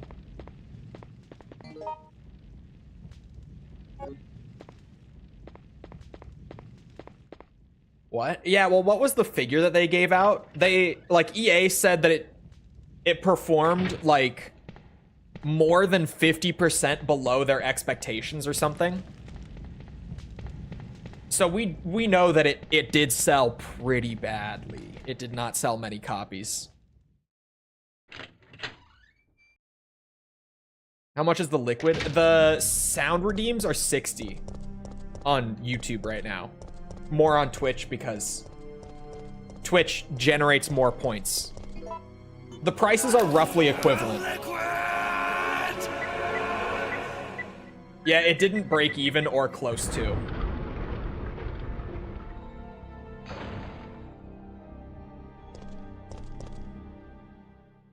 Wasn't too bad if you don't dissect it too much. You know, Chole recently heard someone talking about... Chole can't remember what game they were talking about, but it was something. And they said something that, like, at first sounded really smart, but then Chole thought about it for like 5 minutes and realized it's not as smart. But it's kind of like in the middle, right? It's like there's some merit to it, but at the same time, because they said like a good video game doesn't need to be defended, which is sort of true, but then people also just attack random games no matter what and try to pick them apart and make them seem worse than they are. So, but kind of. Why is that a redeem? Look, false. We've been over this, okay? Chole's been at this for a long time. And back in ye olden days of Twitch, that was a command because people will come in and ask, where are you from? And so back in the day, a lot of us creators just had a command, and it even got to the point where, like, instead of coming in and asking where you were from, people would come in and type !from, because it was just like a thing, not really something that people come in and type nowadays. Nowadays people have definitely gone back to just asking where you're from, but back then that was kind of just the way it was. !from was like the standard, so to speak. And Chole has just always carried it over because it's a simple like input response command, so it's nothing to add to a bot. You're one of the survivors from the rescue team, right?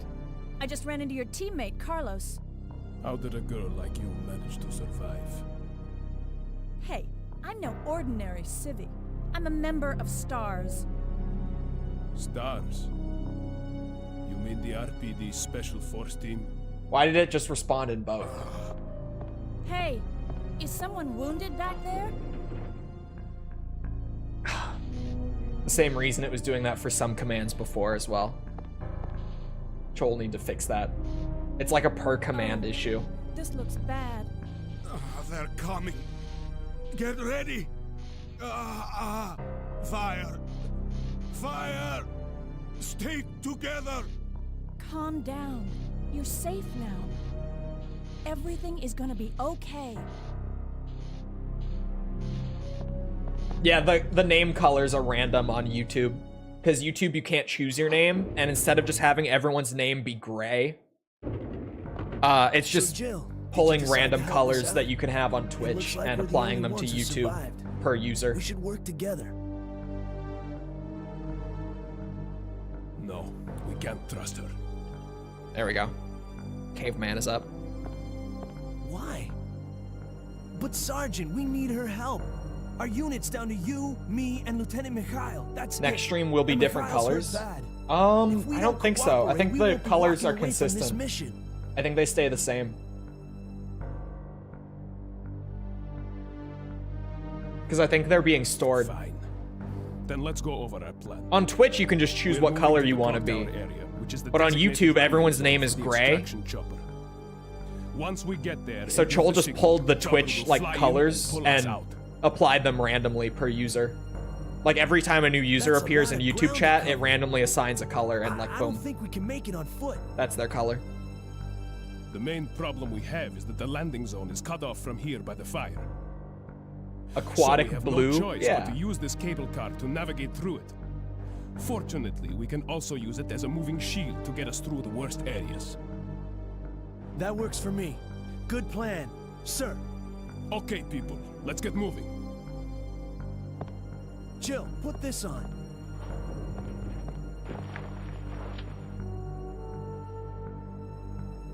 You can barely even see the thing on the Regina costume. You can see like a hip pouch got added. A little ammo pouch. Oh, hold on. Maybe 2 pouches. 2 pouches. A nice royal purple hashtag God save the king.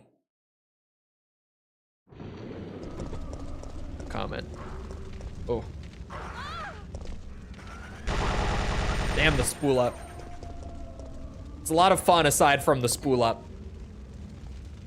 Okay, my color here. Okay. It seemingly is not pulling the colors from Twitch properly. I'm not gonna lie to you guys.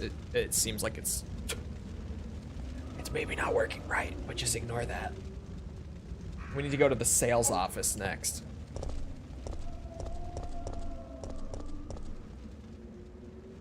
For doing the diary. Since they apparently have to be done in order. Mine worked, I think. L-bot. Wait, so Jess's did work, actually. False, real quick. Try changing your name to a different color and then changing it back.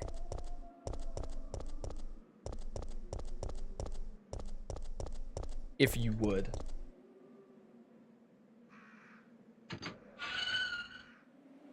Did anyone see how much butt the Prime Minister was kissing in the States? I did, yeah.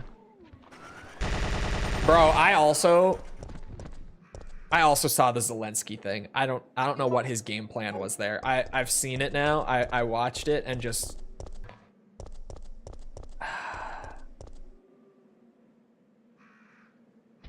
I don't know what he was thinking, to be honest. 'Cause like I think that he rightfully should have been like, hey, we got some shit to talk about because of the stuff you've been saying lately. But airing that out on camera and like going in there pretty much just to air it out on camera, it felt like, was not the fucking move, man. That's just not how you do that. That's just not. That's an off-camera discussion. That was not an on-camera discussion. It just made him look bad. It's just bad optics for him.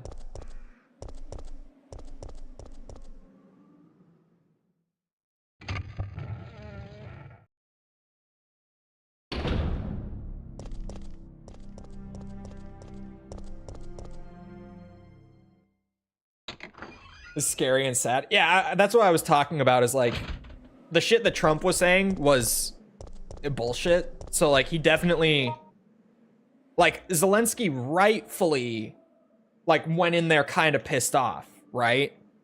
He had good reason to be pissed, but that was not an on-camera discussion. That was definitely like a behind the scenes, you figure that out. You don't, that was crazy. That was a bad move. Because it just made him look bad.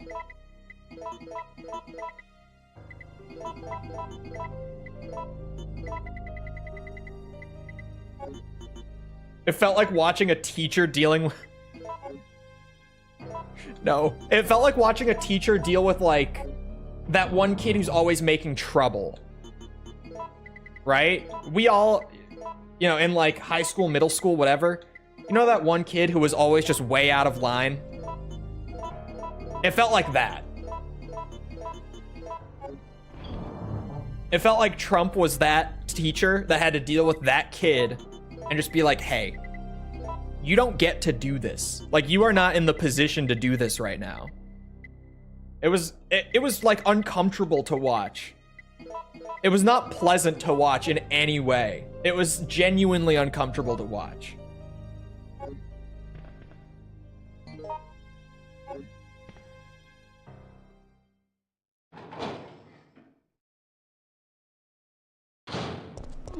Ooh.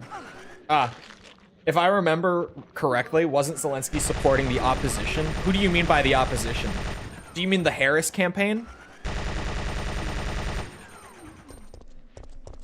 Oh, my mouse's battery is low. This would actually be a great time to charge it.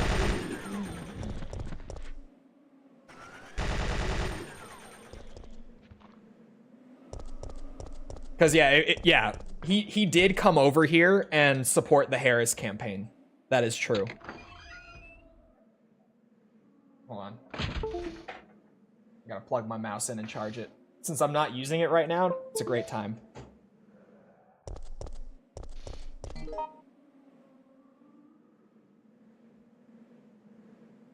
I forgot changing it back was hard. Is it? Harder than changing it the first time?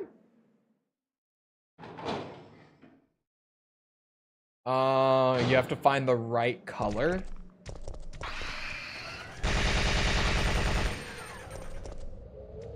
Well, is it that hard to change? Hold on. It's not the most convenient to use this mouse while it's plugged in. Hold on now. At least this way we get sound. How do you do it?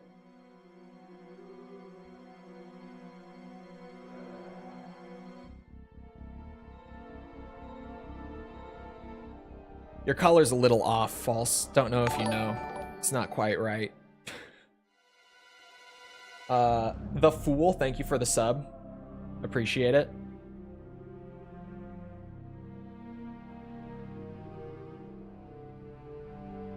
I know it is. That is close. That's closer. How do you even change your color? Oh, chat appearance. Wait, maybe not. No, that's like... I don't know how to change it.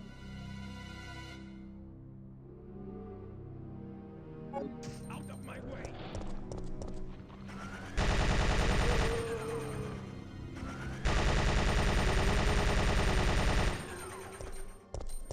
Oh, it's in the Prime Gaming section with Prime? What the fuck?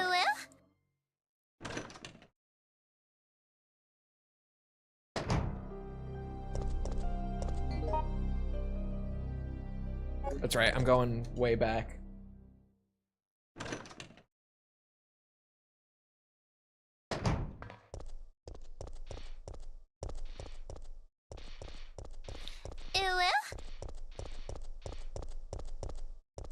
Better. On mine, it's white again. But yeah, on Twitch, that looks right. Weird. My colors might just be off a little bit.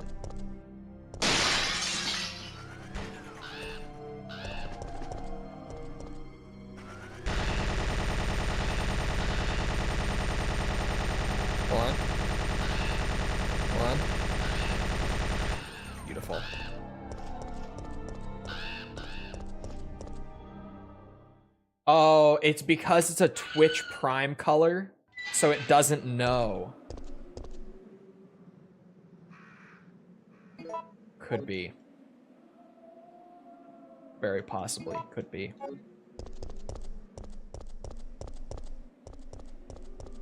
Yeah, I don't know. That Zelensky thing was just the worst optics.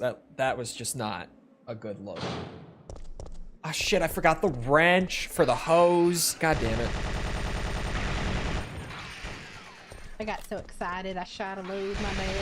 It happens.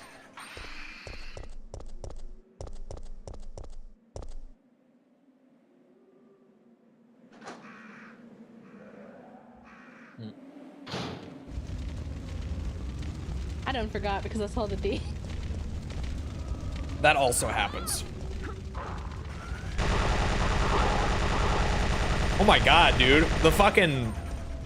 The spread on this thing. Not good optics for who? No, for Zelensky. That confrontation yesterday just made him look not good. To be fair though, Trump optics also took a really big hit when he started blaming Ukraine for the war. So, generally speaking, this whole thing has not been great optics for anyone involved. But specifically yesterday, bad optics for Zelensky. And then actually, he still later that day went on Fox News and did an interview there live. And he basically just was like, yeah, I don't know what I was thinking. That was a mistake. Like, I was definitely in the wrong there. So he basically went on Fox later in the day and just was like, yeah, that was my bad.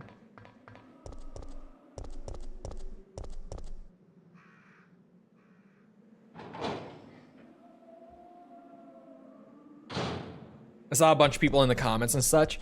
Yeah, when people told me about it yesterday, I was kind of like, well, I mean, rightfully so, he went in there pissed. But then I actually watched it.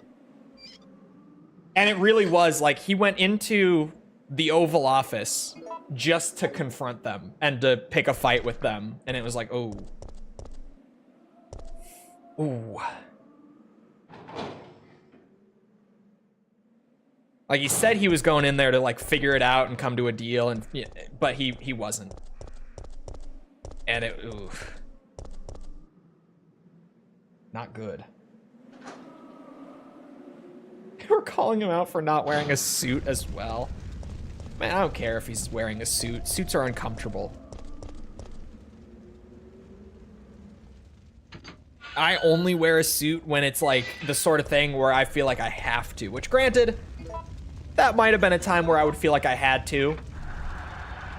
But don't we all hate suits anyway? At least wearing them. Like, I finally get into it, and I'm like, I look good in a suit. Like, every time I do actually have to wear it, I'm like, damn, I rock this suit. Granted, after I lost weight. Because it's hard to look good in a suit when you're, like, really overweight. Trust me, I know firsthand. But now that I've gotten into shape, when I do wear a suit, I'm always just like, I get into it and I hate it. I hate the whole process of getting ready for it and everything. But then once I'm in it and I'm good to go, I'm like, God damn. This is like one of the few times that I look in the mirror and I'm actually like, shit, I look good.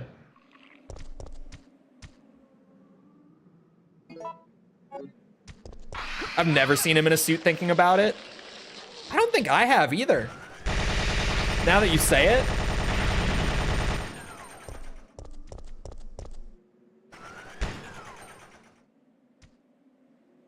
There's another one back there. Suit stream would be fantastic. I was telling a friend recently that I was thinking about getting a grayish white suit and a red button-up shirt.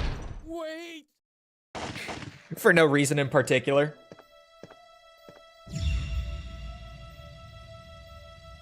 What did you do? I had no choice. He was about to turn into a zombie. It would have been a threat, so I eliminated it. But he was still conscious, wasn't he? He was as good as dead. And it took fewer bullets to kill him now than it would have if he had transformed. YouTube is behind Twitch on the broadcast. Yeah, the YouTube stream is a couple seconds slower because it's on, it's on a higher end video encoder. Like you can watch it in much higher quality on YouTube than you can on Twitch. So Twitch is faster, but you don't get the full video quality on Twitch. There's a bit of a trade-off. Less latency on the Twitch stream. Fuck! Which one did I miss? It's in the same room. Ah, shit. When did I last save, chat?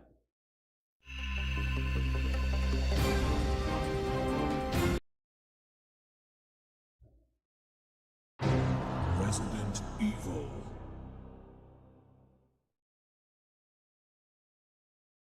Until you get to the part where you forgot how to tie the necktie. Bro, every fucking time. Every fucking time. Especially for me, I wear a suit so infrequently that I can never remember how to tie a tie. Like every time I get into a suit and I get to that part, and that's like the last thing too, right? So I get to that point and then I'm like, I fucking forgot. Although I often wear a suit with no tie. Pretty often. The tie is, I gotta be going to some fancy shit or like a funeral for the tie. Otherwise, I'm genuinely a no tie guy.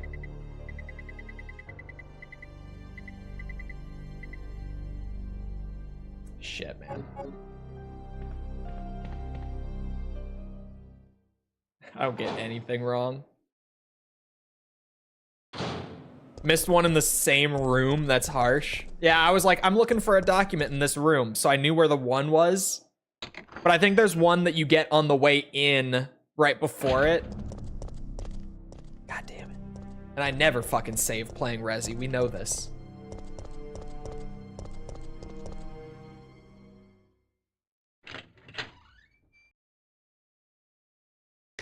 Clip-on tie. I can't tie a tie for someone, but my muscle memory takes care of it for me. Yeah, I just haven't done it enough to have the muscle memory for it. I wear one like once a year, maybe twice a year. And again, that's like in the rare instance that it's a sort of situation where I need to wear one, where it's like a funeral or a wedding or something.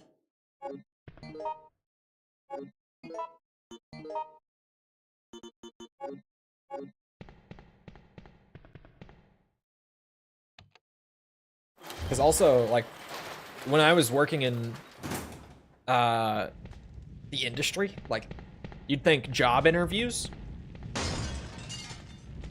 No.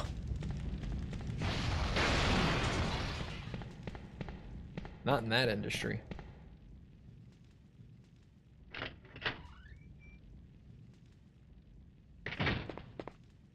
You can. But you're gonna look like you're tryharding with a suit in the games industry. Like, it's gonna come off as you're trying too hard. Because it's just not expected.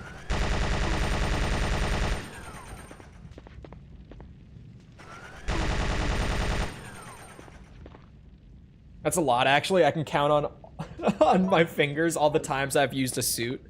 Yeah, or like, you know, when I was in high school, like the school dances.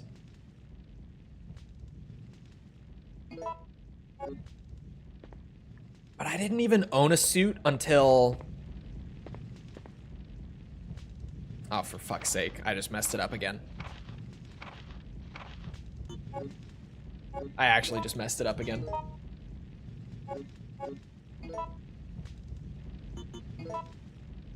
I didn't own a suit until like the end of my senior year of high school.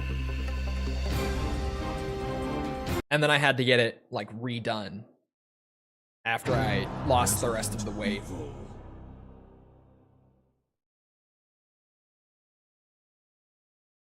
I would have worn a suit for my parents' wedding when I was 6. There you go. There you go. But like before then, like, you know, when you're still in school and everything, it was just better to rent a suit or a tux or whatever. Because like my size was changing all the time.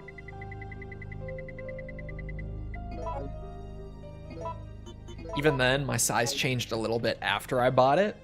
And even after I got it redone. My back and shoulders and chest, like kind of just my whole upper body got a little bigger after I got it refit and like tailored. So now I have a suit that it hugs me in a good way. I have not gotten it retailored since. Even though it's a little, you know, it's a little snug. Just a little bit. It's like a good little snug.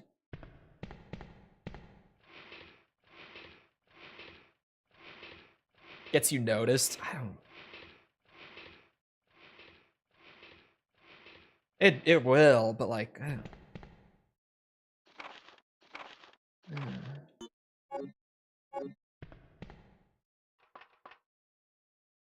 Dry cleaning is a pain. Yeah.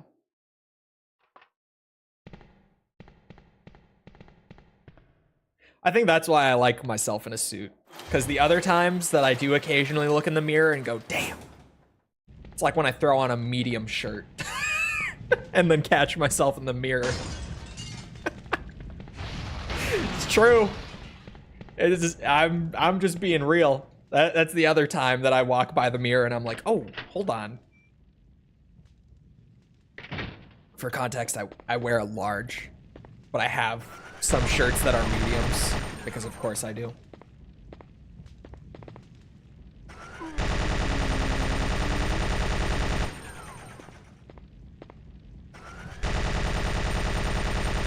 Okay. Need a Chole lore about suits. I own one suit. It does not fit me quite right. It's a little tight. Because my upper body got bigger after I got it adjusted. But even though it doesn't fit me right necessarily, it kind of fits me right, you know?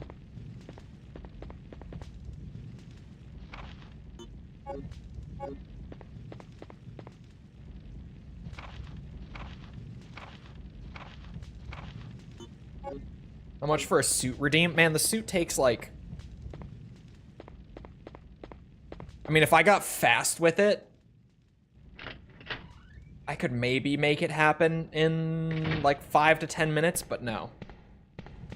No. To do the suit right, it's not like an instant just like throw the jacket on. It can be a whole stream for next time.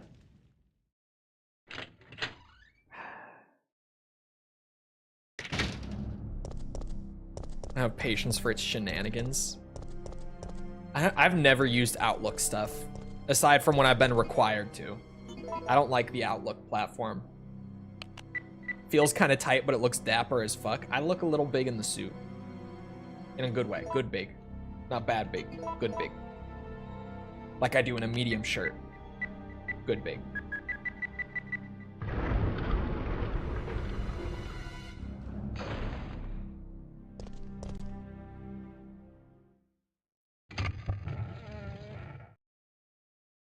%, Dino Crisis when?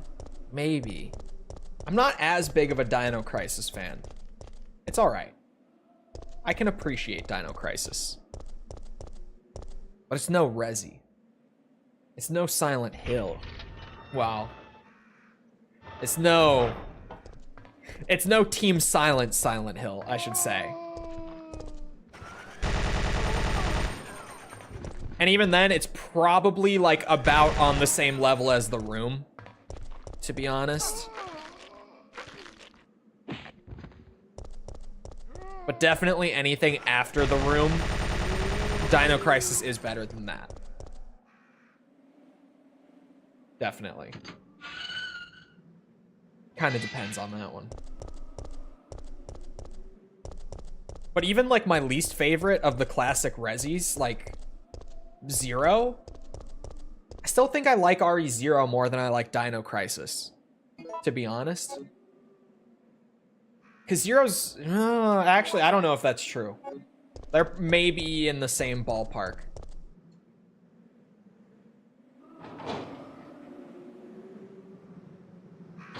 It means you'll do a Halo 100%. I was trying to 100% the Master Chief Collection for a while. Like, even before doing all the review series stuff that I do now. It's actually how we found Tom. Tom was doing 100% achievements on Halo MCC the same time I was. So I actually have a shit ton of MCC achievements. To the point where, like, if I did 100% Halo streams, I might make a second account and buy MCC again for a lot of that. You're one of the survivors from the rescue team, right? I just ran into your teammate, Carlos. How did a girl like you manage to survive? Chat, how do I tell my girlfriend that her little brother is better than her at Halo? You just say it how it is, man. Motivate her. You mean the RPD Special Force Team? Hey, is someone wounded? Really out wish we could there? reset achievements. You actually can in some games, weirdly. Like I know Killing Floor 1, Oh, this you looks can, bad. because I've accidentally reset my Killing Floor 1 Get achievements ready. before. Fire! Fire! Stay together! I think the women here gave the better advice. I don't think so. Everything is gonna be okay. She's a gamer, she'll understand. Have you seen the stuff about Killing Floor 3? It looks bad. Like, it... I don't want to buy So, it. Jill, did you decide to help us out? It looks like I we're the really only ones don't. who survived. We should work together. My husband got into the closed beta and he hated it, bro. It looked we bad. can't trust I wasn't in it, but it looked not good. I know a lot of Why? people canceled their pre-orders But after Sergeant, the closed we need beta. her help. Our unit's down to you, me, and Lieutenant Mikhail. That's it. Killing Floor And 3 Mikhail's looks hurt bad. Like, bad, If bad. we don't cooperate, we won't be walking away from this mission. I take your word for it. It just... Okay, to be fair, it doesn't look like it's, like, awful. But it just... Like, why would I play that over any let's go other over that. co-op shooter on the market We're right moving now? to the clock tower area, which is Right? the designated landing It zone looks for the fine. extraction It looks shuttle. like it's certainly a game that you Once could we get squeeze some there and fun get the out of, signal, but like, the shuttle why would will I fly play in that and pull us over out. anything else, like in its same category? That's a It's lot one of those ground to cover. situations. I don't think Ethan, we can thank you make for it the on follow. foot. Appreciate it. Yeah, we are Main doing problem spin-offs we and have stuff is though, the so landing after zone this, it's cut off from view by Survivor. the fire. Pray for me. So we have no choice but to use this cable car to navigate through it. Fortunately, we can also use it as a moving shield to get us through the worst areas. Where are the golden lines, like chin up, That tits works out? for me. Good plan. I don't know, Sir, man. Okay, people, I don't let's know. get moving. Jill, put this on. I'm not fucking with what I saw.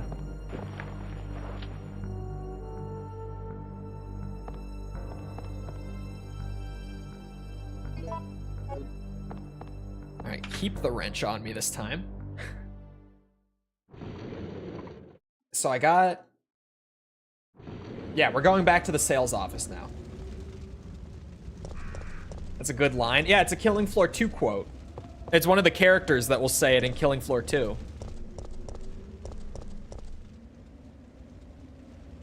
I've seen you reset a few times so far on your task getting Jill's diary. Yeah, fuck the diary.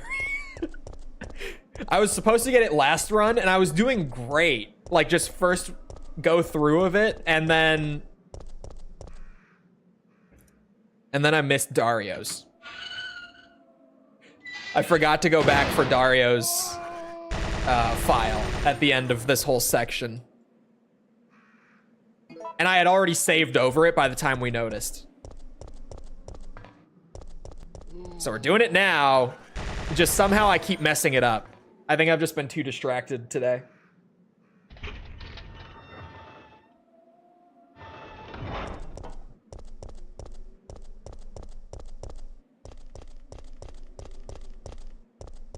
There it is. Minigun. Also, speaking of killing floor, the fat zombies in RE3 look so much like the old bloats from like the killing floor mod from Unreal Tournament. Michael won't be buying 3. Damn. He's happy putting hours into Hell on Earth. Endless. He's playing Hell on Earth Endless? Jesus Christ.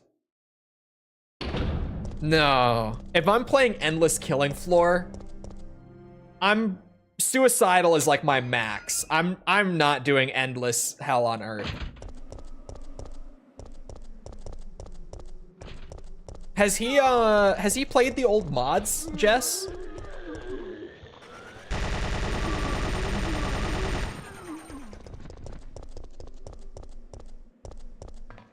Like pre-Killing Floor 1 Killing Floor? I think there are 3. Yeah, there are 3 versions of the old like mod pre-Killing Floor 1. What are the difficulties? The difficulties in KF2 are normal, hard, suicidal, and Hell on Earth.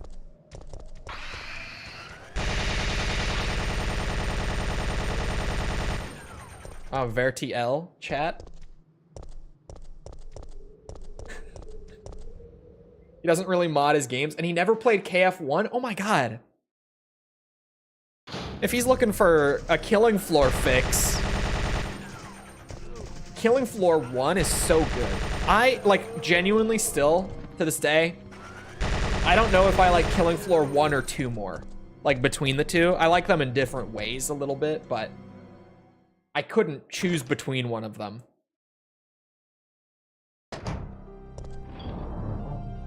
I've put more hours into 2, though, to be fair. So, take that with a grain of salt, I guess.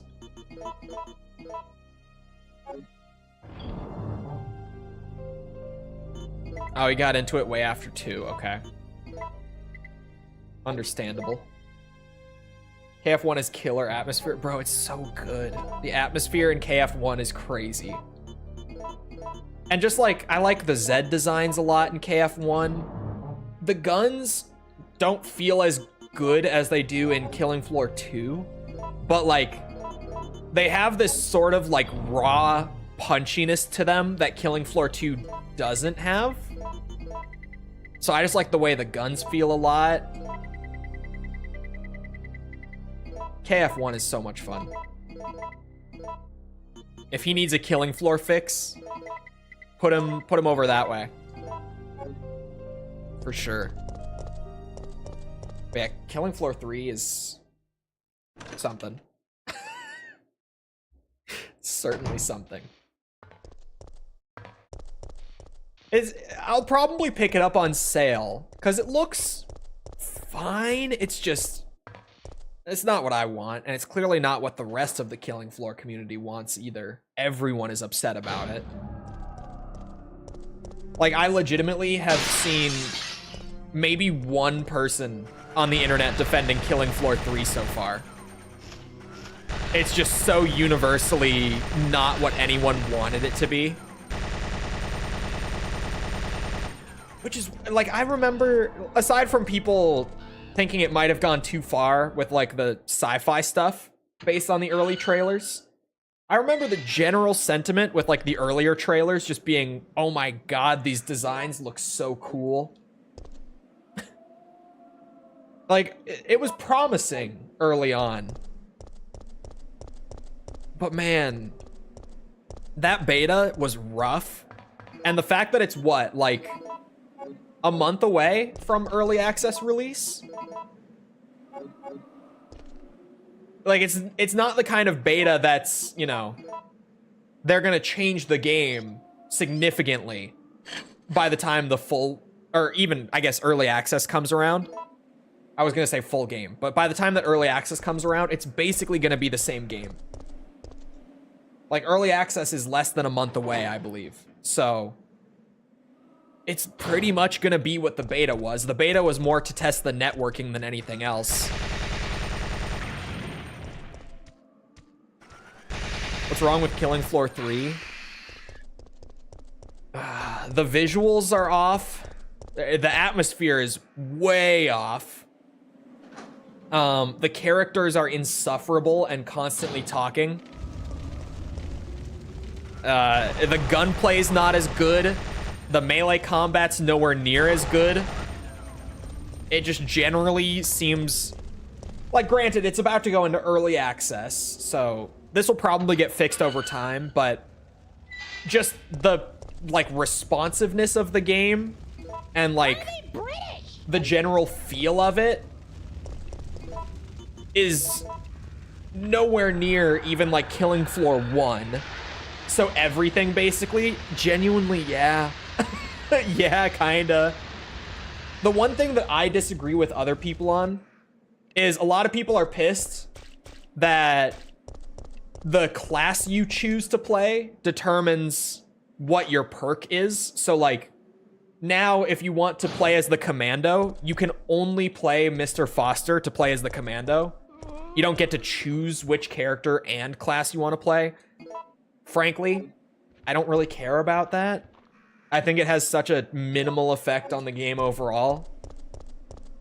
And it doesn't really bother me. It just gives me a reason to change my character here and there, if anything.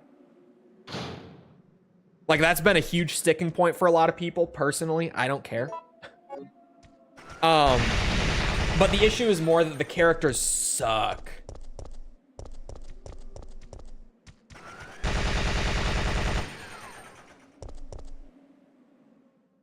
Just say it's woke. It's not, though. And also, if it was, I'm not the kind of person who cares. Like, if it's a good game, it's a good game. If it's not, it's not.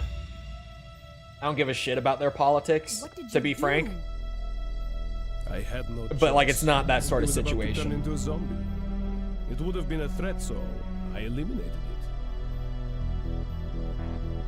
But he was still conscious, wasn't he? Guy who He notoriously wasn't. spends hours in character It took creation. fewer bullets to kill him now When it's than preset it would have characters, if I he don't had care. transformed. It's like COD Zombies. You know how it randomly gives you, like, one of the various characters on the map every time you start it up? I've never cared about that. Is that the document that I need under the remote? Hold on. So there's the manager's report, the business facts. Yes. I need to grab the one under the remote first. That's what I fucked up last time. Manager's report. Yeah, and Mr. Foster, who's normally the character I play, because he's hilarious, just wasn't even, like, that entertaining from the beta, at least. They're just, I don't know, man. I don't know what the fuck they're doing.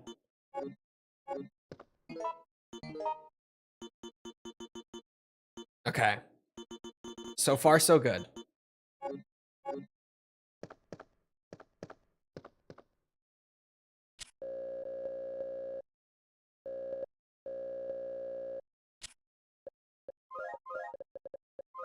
Saf Sprin.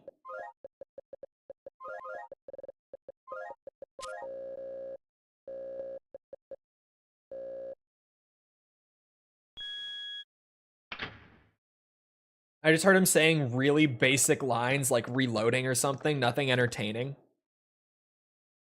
One of my favorite memes to come out of the whole beta, though, was the sharpshooter lady has some lines where she speaks Spanish, and the subtitles for those lines literally just say, like, in brackets, they just say speaks Spanish instead of, like, subtitling it in Spanish or translating it to English or whatever language you're playing in.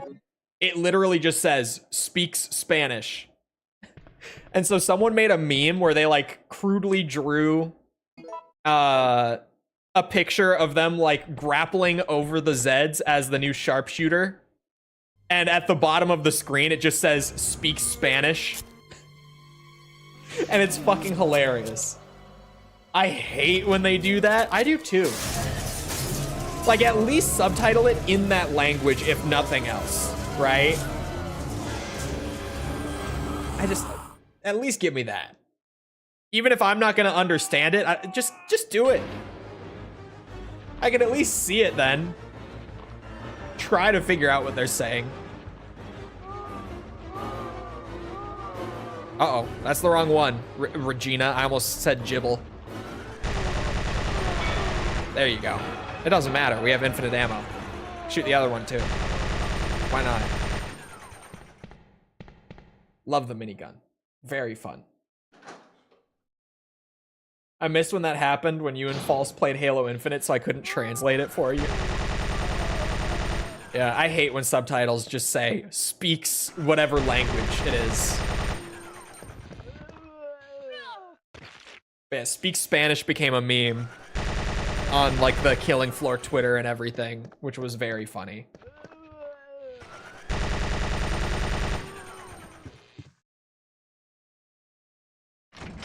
It was also, what's it? That sharpshooter character, that woman, I think was like universally agreed upon to be the most obnoxious out of all of them. At least from what I heard and just general sentiment that I saw, like I thought she was the most annoying and everyone else seems to be saying the same thing.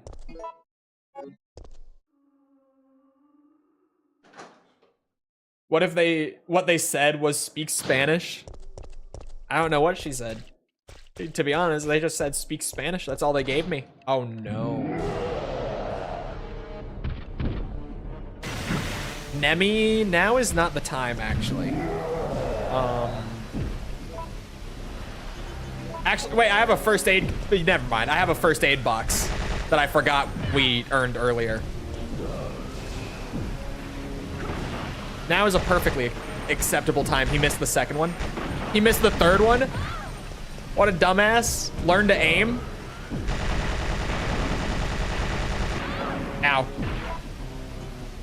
I don't trust that. Whoa. Oh, the rocket launcher's empty. I'm still, yeah. Yeah. Ultimate bioweapon my ass.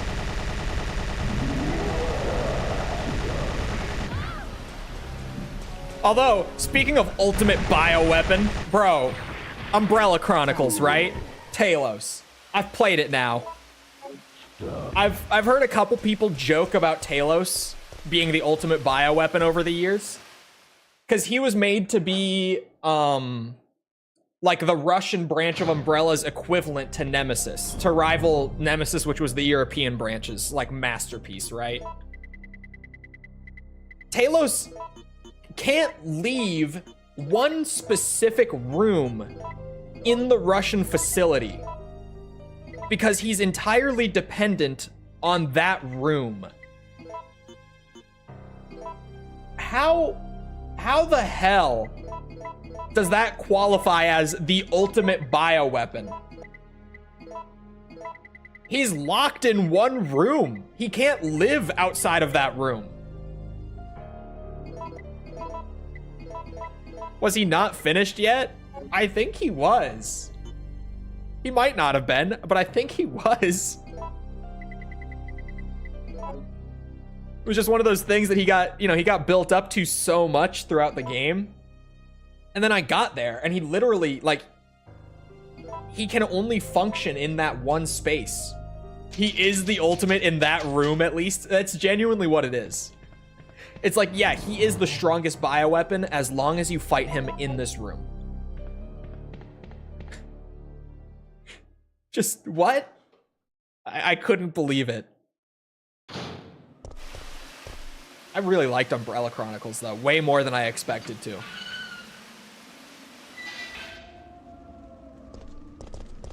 Way more than I had expected to like it.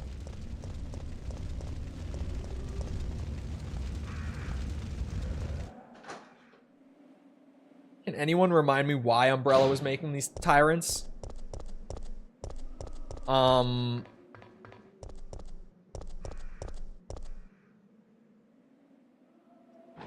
Control, I would say, is probably just the easiest way to put it.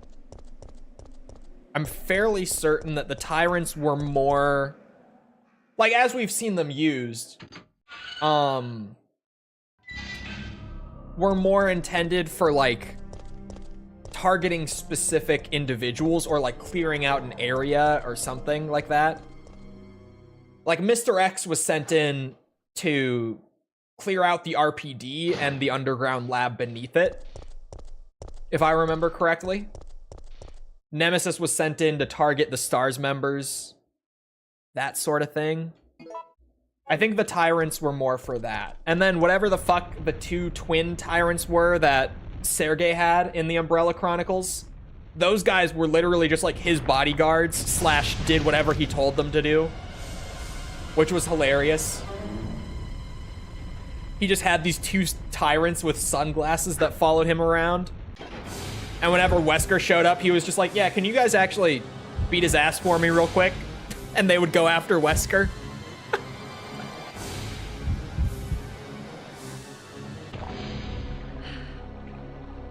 Was to eliminate the RPD officers? Is that right? I thought he had something to do with the lab beneath the RPD. Like, I thought he was there to, like, I don't know. Why was he sent in? Is that not right? I could have sworn. I got the biggest wang in the West. Nice.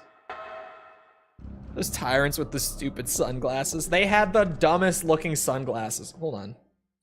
Resident Evil, Mr. X.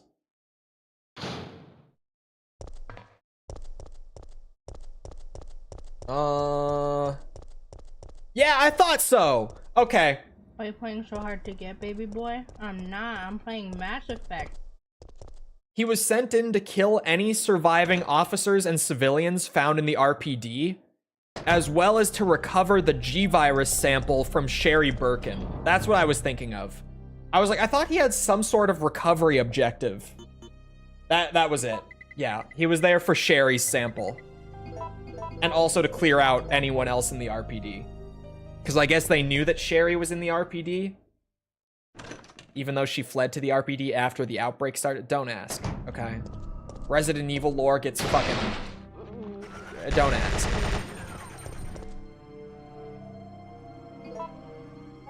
It made me think I was crazy. I was like, I could have sworn he had some sort of, like, recovery something. Mass Effect, these nuts.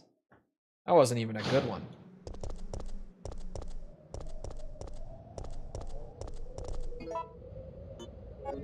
The, I'm playing Mass Effect quote, though, was a good one. I went and found that one myself. I'm proud of it.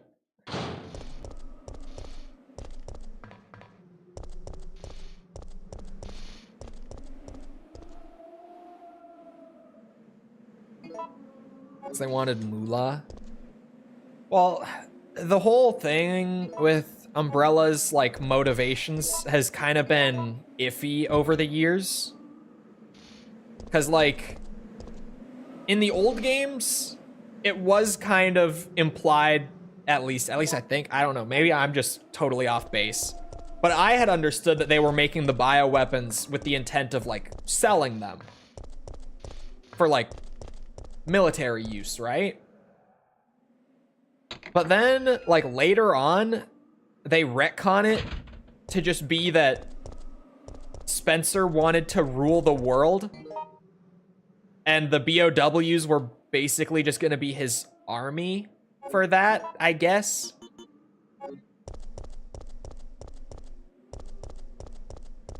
Honestly, how crazy is it that I could tell you as much as I can about Resi lore, but I can't tell you why Umbrella did what they did? Like, of all the plot points to not have be that clear, that you'd think that would maybe be an important one. That's pretty much correct? Okay. I think a lot of that is like RE5's DLC, isn't it? Where you find out all the Spencer stuff. And I haven't played that shit in so long. The Chris and Jill DLC. There were two for RE5, right? Wasn't there one with Jill and, what's his name? Josh. Jill and Josh. I'm proud of myself for remembering his name.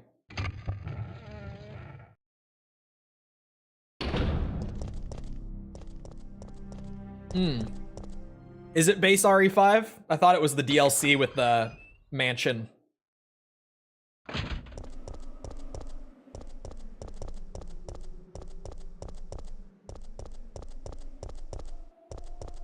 Wait a minute. The battery? Oh, yeah, I'm going the right way.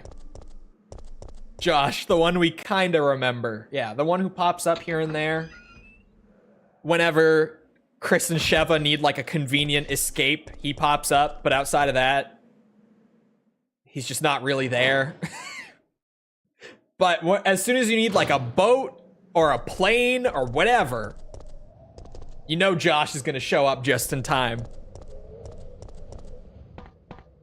And he got a DLC, I guess, that I think I've only played once, and that would have been more than a decade ago. So I could not tell you anything about that DLC, but I remember that it exists, and I have it on the Xbox 360 version. I don't even own the RE5 DLC on PC, actually. I'm gonna have to buy it for these streams.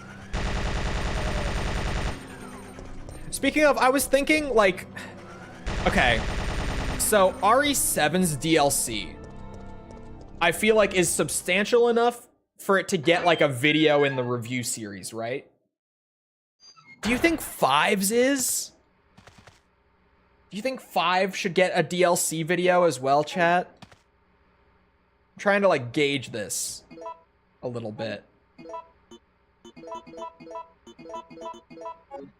Because Village's DLC, the one, is probably also substantial enough. I haven't played that before, actually, so I couldn't tell you. But I think it's substantial enough to warrant a video, at least from like a story perspective, if nothing else. And not a hero. The band collections, I'm not even that interested in. I'm mostly, like, I think most of the video would center more around Not a Hero and End of Zoe. And I feel like I'm missing one. Is there another one that I'm forgetting? Both are pretty small, if I remember right. Yeah, it's just kind of weird, because I feel like for consistency's sake, it'll feel wrong to do videos for like 7 and 8's DLCs, but then not 5's. I don't know, maybe I just say fuck it and do a smaller scale, like, you know, quick 10 minutes, here we go. RE5 DLC. 10 minutes or less.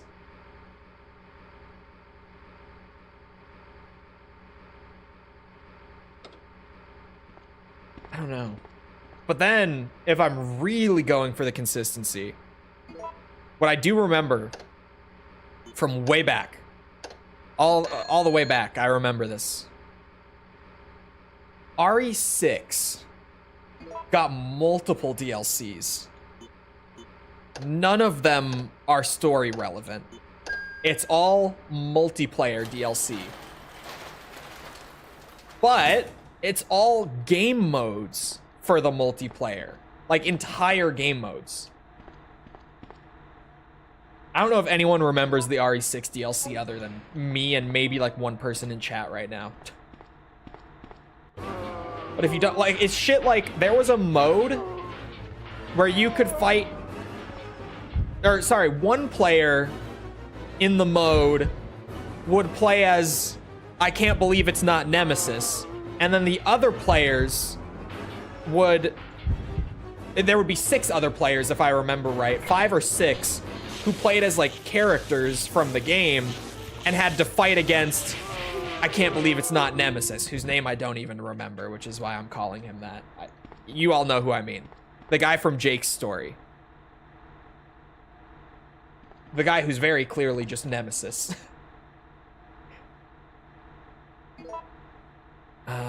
Blue, red? Look at me go. Ustanak! Yes! Yes, him.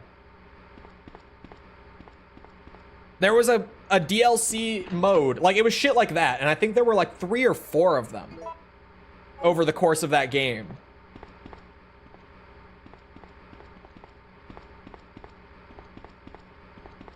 where it was like, you know, proper game modes that otherwise weren't there. And if I'm being consistent, I don't know. I'm undecided on how to approach DLC. Outside of like 7 and 8, I'm pretty sure those just deserve it.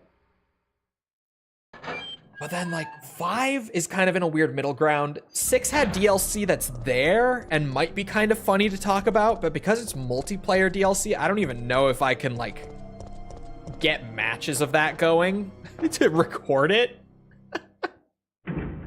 To be honest, like can we get a player count on Resident Evil 6 on Steam? I might have to.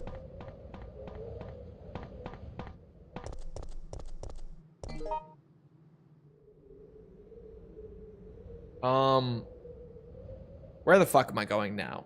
Gas station? Gas station. Yeah, gas station.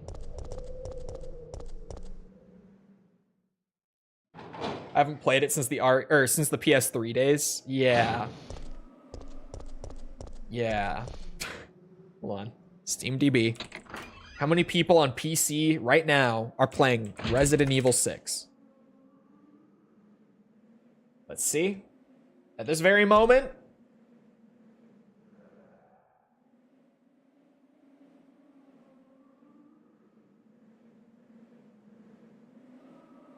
there are 800 players on Resident Evil 6 on Steam right now.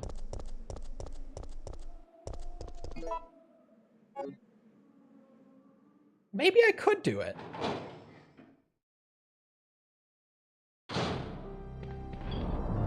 Maybe I could. Huh.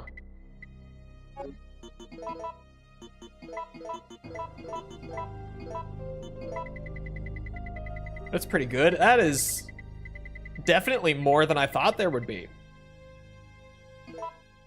Like, considerably more, actually. Way more than I thought. I thought it would be less than 100. Probably playing Mercenaries. I think one of the DLCs was a Mercenaries expansion. Should I just pull up the Resident Evil 6 DLC on Steam? Because at this point... Hold on. I'm doing it.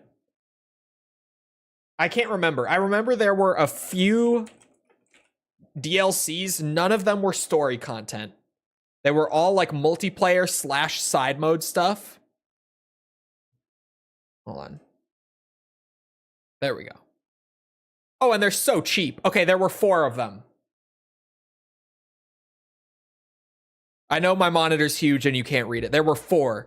Siege mode, Predator mode, Survivors mode, and Onslaught mode. They're $4 a piece. What is this? Siege mode. Protect the innocent civilians from the creatures until the rescue effort arrives. Players can choose to be an agent helping the civilians or a creature hunting them down in this multiplayer mode that supports up to 6 players. Is that the one I was thinking of? Because that has agents versus monsters. Oh no, there's the big boy. Wait a minute. Become the tracker Ustanok as you hunt down agents. This battle of agents versus Ustanok can be waged with up to 6 players. I knew it. I knew there was a mode like that. I remember this one. It's a whole bunch of players against the big Nemesis clone. And one player is playing as the big Nemesis. I remember there being shit like this. Survivors mode. It's a battle between agents, and only the last man standing can be the victor. Oh my god, there's a zombie there in that screenshot. Well, let me move my display capture over a little bit for you guys. Oh, that's actually, hold on.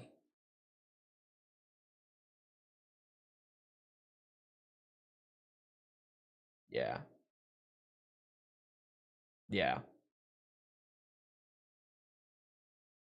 Okay.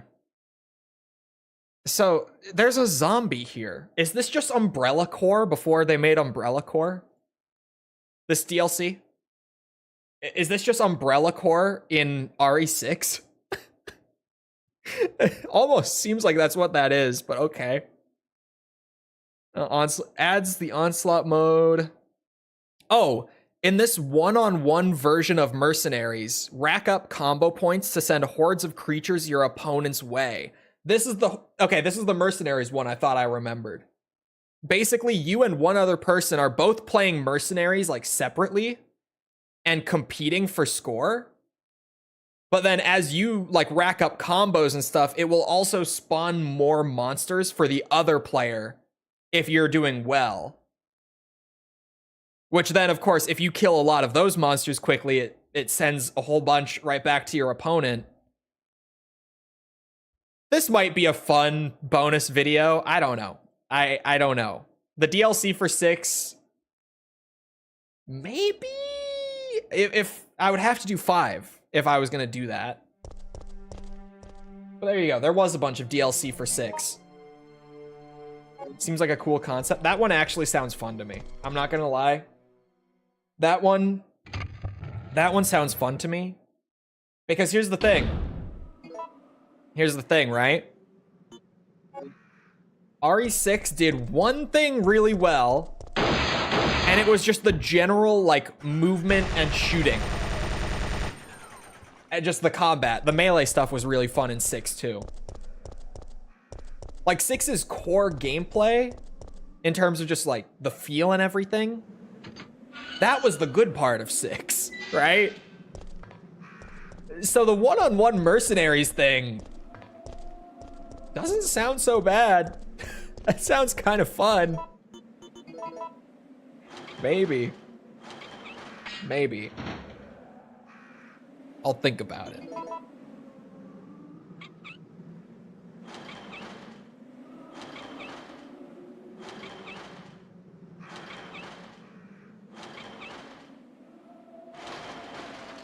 A tug of war with zombies for rope? Yeah. At least the Leon campaign in 6 tried, unlike the other 3. Yeah, it feels like most of the effort went into 6 during development. Or sorry, whoa. Most of the effort went into Leon during development. And I feel like Chris's was okay. Jake's was okay. Ada's campaign feels like an afterthought. Like it genuinely, it feels like it was just thrown in without a whole lot of work put into it. In my opinion. The Ada campaign in 6 was shit. They're coming.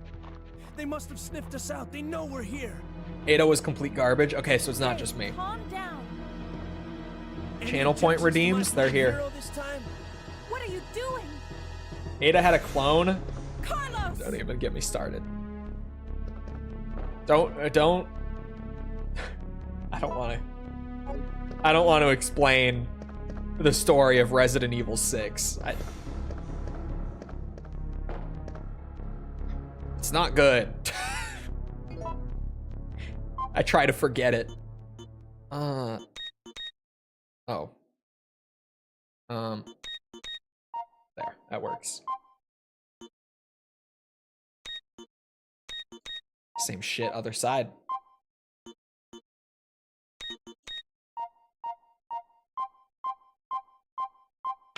Ada was fun because the other person can't do things, so it's funny if you're Ada. Well, Ada's was never meant to be played in co-op, is the issue there. It was entirely designed for just one person.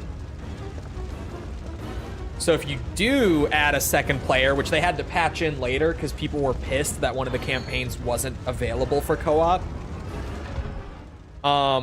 If you do play it with a second person, it is not a great experience for the second person. Like at all. Jill's face on Regina feels wrong. Relax. I'm not dead yet. Are you okay? Early 2010s Capcom was something else. Capcom from like 2007 to like 2017. That was the era that if you were around, you'd know, we called them Crapcom for a long time because of that era. Wow.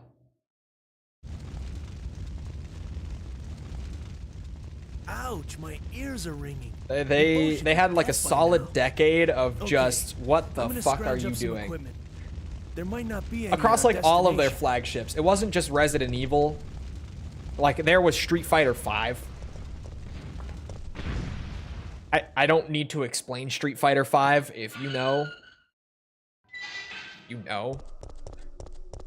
There was Mega Man has just disappeared. Like Mega Man is just he doesn't exist anymore, I guess.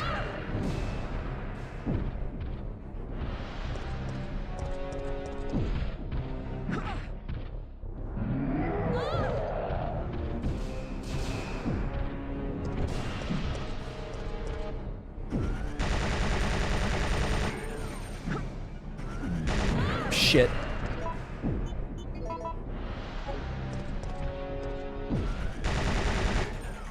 God, it's so hard to dodge with this thing. I forgot Street Fighter 5 existed. I will never forget Street Fighter 5.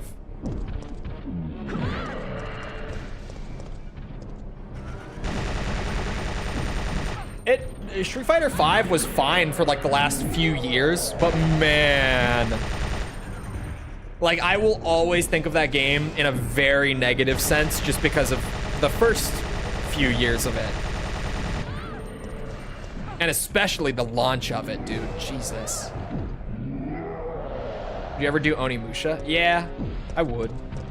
I've only played the first two.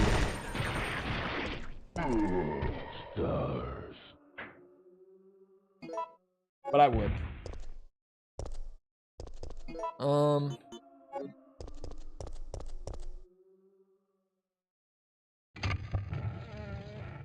DMC4 was my favorite because it got me into the franchise. They had some hits in that time period.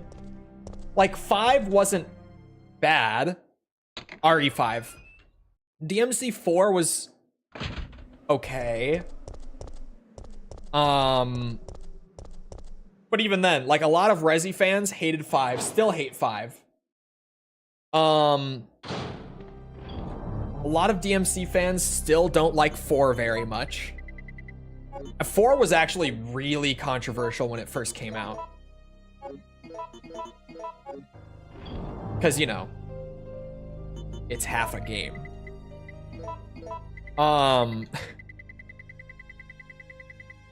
The downfall started early. Because of Nero? No. Because of Dante. Not like as a character, but his portion of the game is what made DMC4 pretty disliked. At least when it first came around.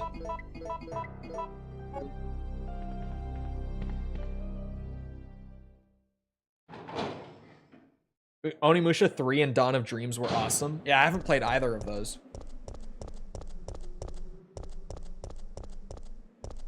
Because it was bad? Yeah, so here's the thing. If you haven't played DMC4, I'll break it down TLDR style, all right? So the first half of the game you play as Nero, and it's great. Nero has not the depth that Dante does, but he's a really, really fun character, even though he is a little more simplified by comparison. He just plays really nicely. And particularly, the entire half of the game that you play as Nero is very clearly made to work around his kit, right? Like, everything that's thrown at you is so clearly made to engage with Nero's options. Like, you've got enemies that the entire counter to that enemy is like one of Nero's new mechanics. And that's kind of like every enemy that you fight in that first half of the game, right? They're all very clearly made for Nero. And then you get to the second half of the game where you start to play as Dante. And the second half is playing Nero's half in reverse. So you start where Nero ended his half, like mission 10, give or take. I don't remember how many there were, but let's say mission 10 is Nero's last mission. When you play as Dante on mission 11, you play mission 10 backwards. And the enemy composition is slightly changed, but there aren't new enemies. It's all of those enemies that were made for Nero and for new mechanics that were exclusive to Nero, but now you're fighting them as Dante.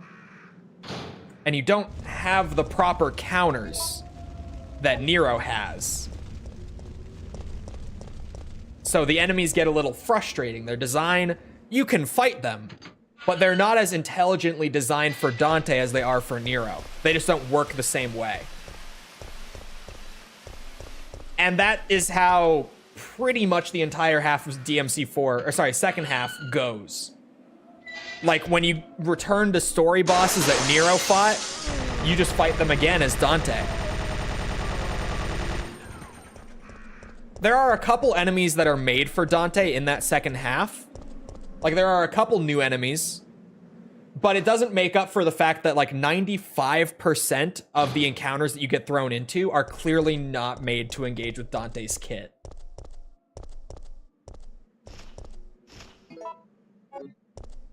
The first half of DMC4 is just great. The second half is just rough. It's sort of made up for because you're playing as Dante, and Dante is great in DMC4. Like, as a character, he plays like a dream. But he's not put in situations where his kit actually gets to shine as brightly as it should. You switch back to Nero, you do for like the penultimate level and the final boss. But pretty much the whole second half is Dante time.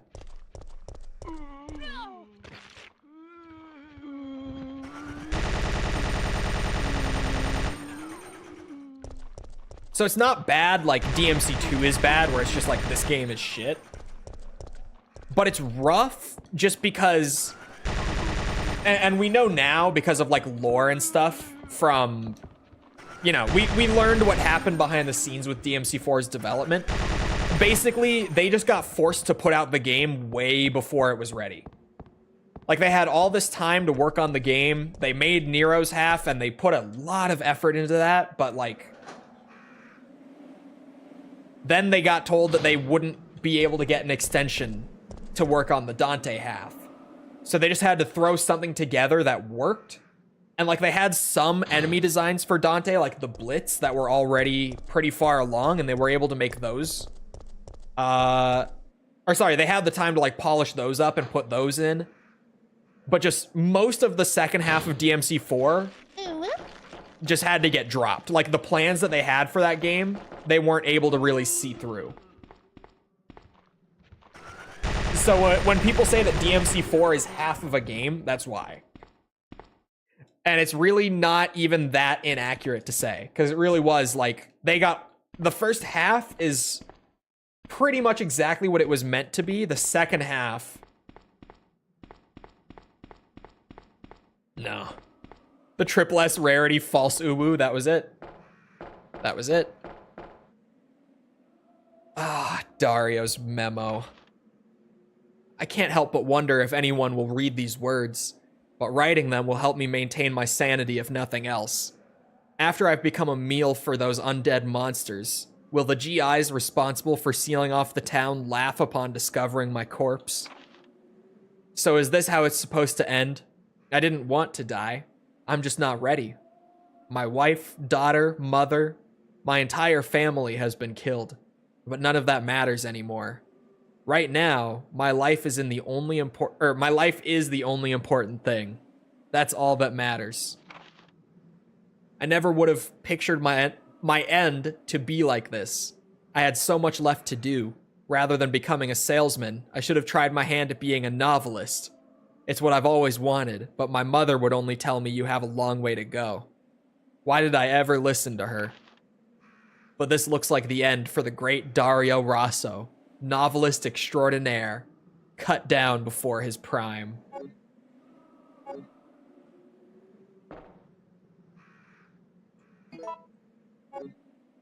Legendary Dark Knight DMC4 is wonderful. It is if you're not playing as Nero or Dante. Especially Nero. Nero is not made for it. And it shows. Dante can handle it fairly well. Legendary Dark Knight is wonderful if you're playing as Lady, Trish, or Virgil. Then it's just awesome. But there are a couple characters on that roster that just... They were not made for that.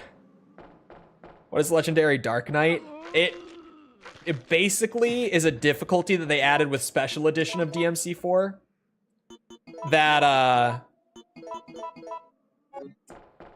it makes DMC4 play... What's that genre called? I'm not overly familiar with it. The one where you get huge hordes of enemies and you get like big AoE attacks as kind of the standard to like cleave through them. Think like Drakengard, but not dog shit. Muso, thank you. Yes, like Dynasty Warriors. It basically is like DMC Dynasty Warriors.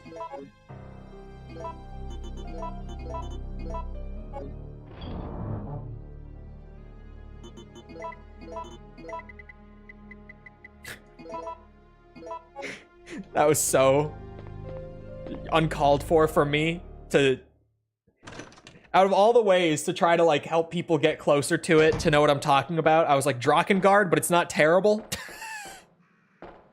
That was the only thing I could think of. That's my level of familiarity with the genre. I've never played like Dynasty Warriors or anything. Hater? You know it's true.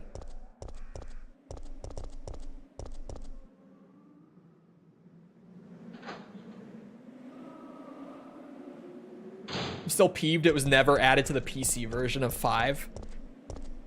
I kind of am. But I'm not a huge Legendary Dark Knight fan.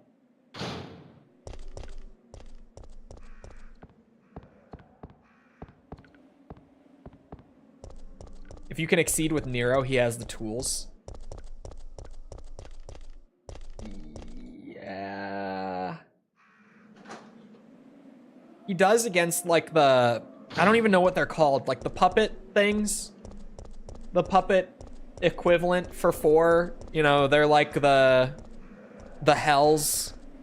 The puppets, the bugs. Whatever those things are called in 5. Like, it's that kind of basic combo food enemy.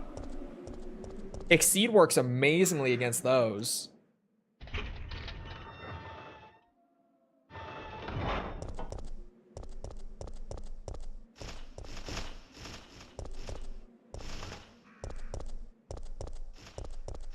DMC wasn't that bad. It was actually kind of good. Oh no, you're right. The story is awful and the characterization is awful.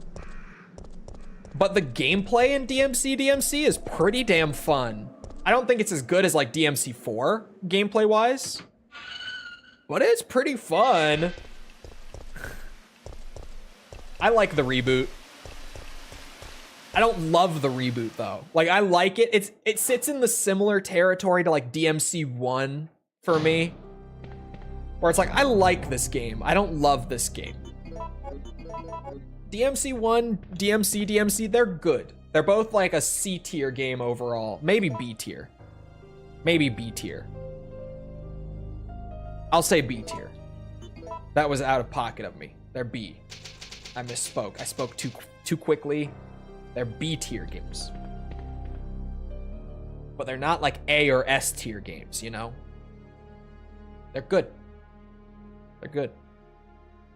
I just don't like Dante's design in it. I don't even hate his design. It's just his character sucks. I could get past the design if he was more likable. And yes, it is about that time. And I actually have somewhere to be. I know. Like, not here. And I gotta leave in like 15 minutes. So, I hope you guys enjoyed. If you did enjoy, and you haven't done so already, feel free to go ahead and leave a sub, follow, whatever. Come back another time. We're doing this. We're doing a whole bunch of other stuff. I did not schedule my next couple streams in YouTube yet. Hold on. I know what we're doing, but I want to start with what we're doing tomorrow.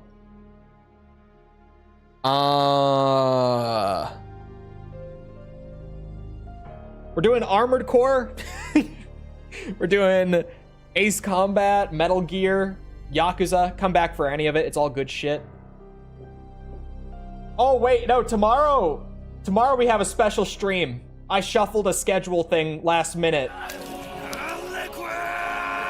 Tomorrow's a special stream, not Armored Core. Armored Core soon, but not tomorrow. Never mind. Come back. It's all good shit, I promise. Nanomachine, son. Also, if you enjoyed, leave a like on the YouTube side of things if you're over there. It helps out with algorithm and stuff, so appreciate it. Thank you. If you're looking for links to anything outside of YouTube or Twitch to engage with the community, check out links in the description below. On YouTube, on the channel page, on Twitch, you'll find them, chat commands, whatever. Things like Twitter, Discord server. If you're looking for it, you'll find it. Other than that, though, once again, I hope you guys enjoyed. I hope to see all of you guys back here next time.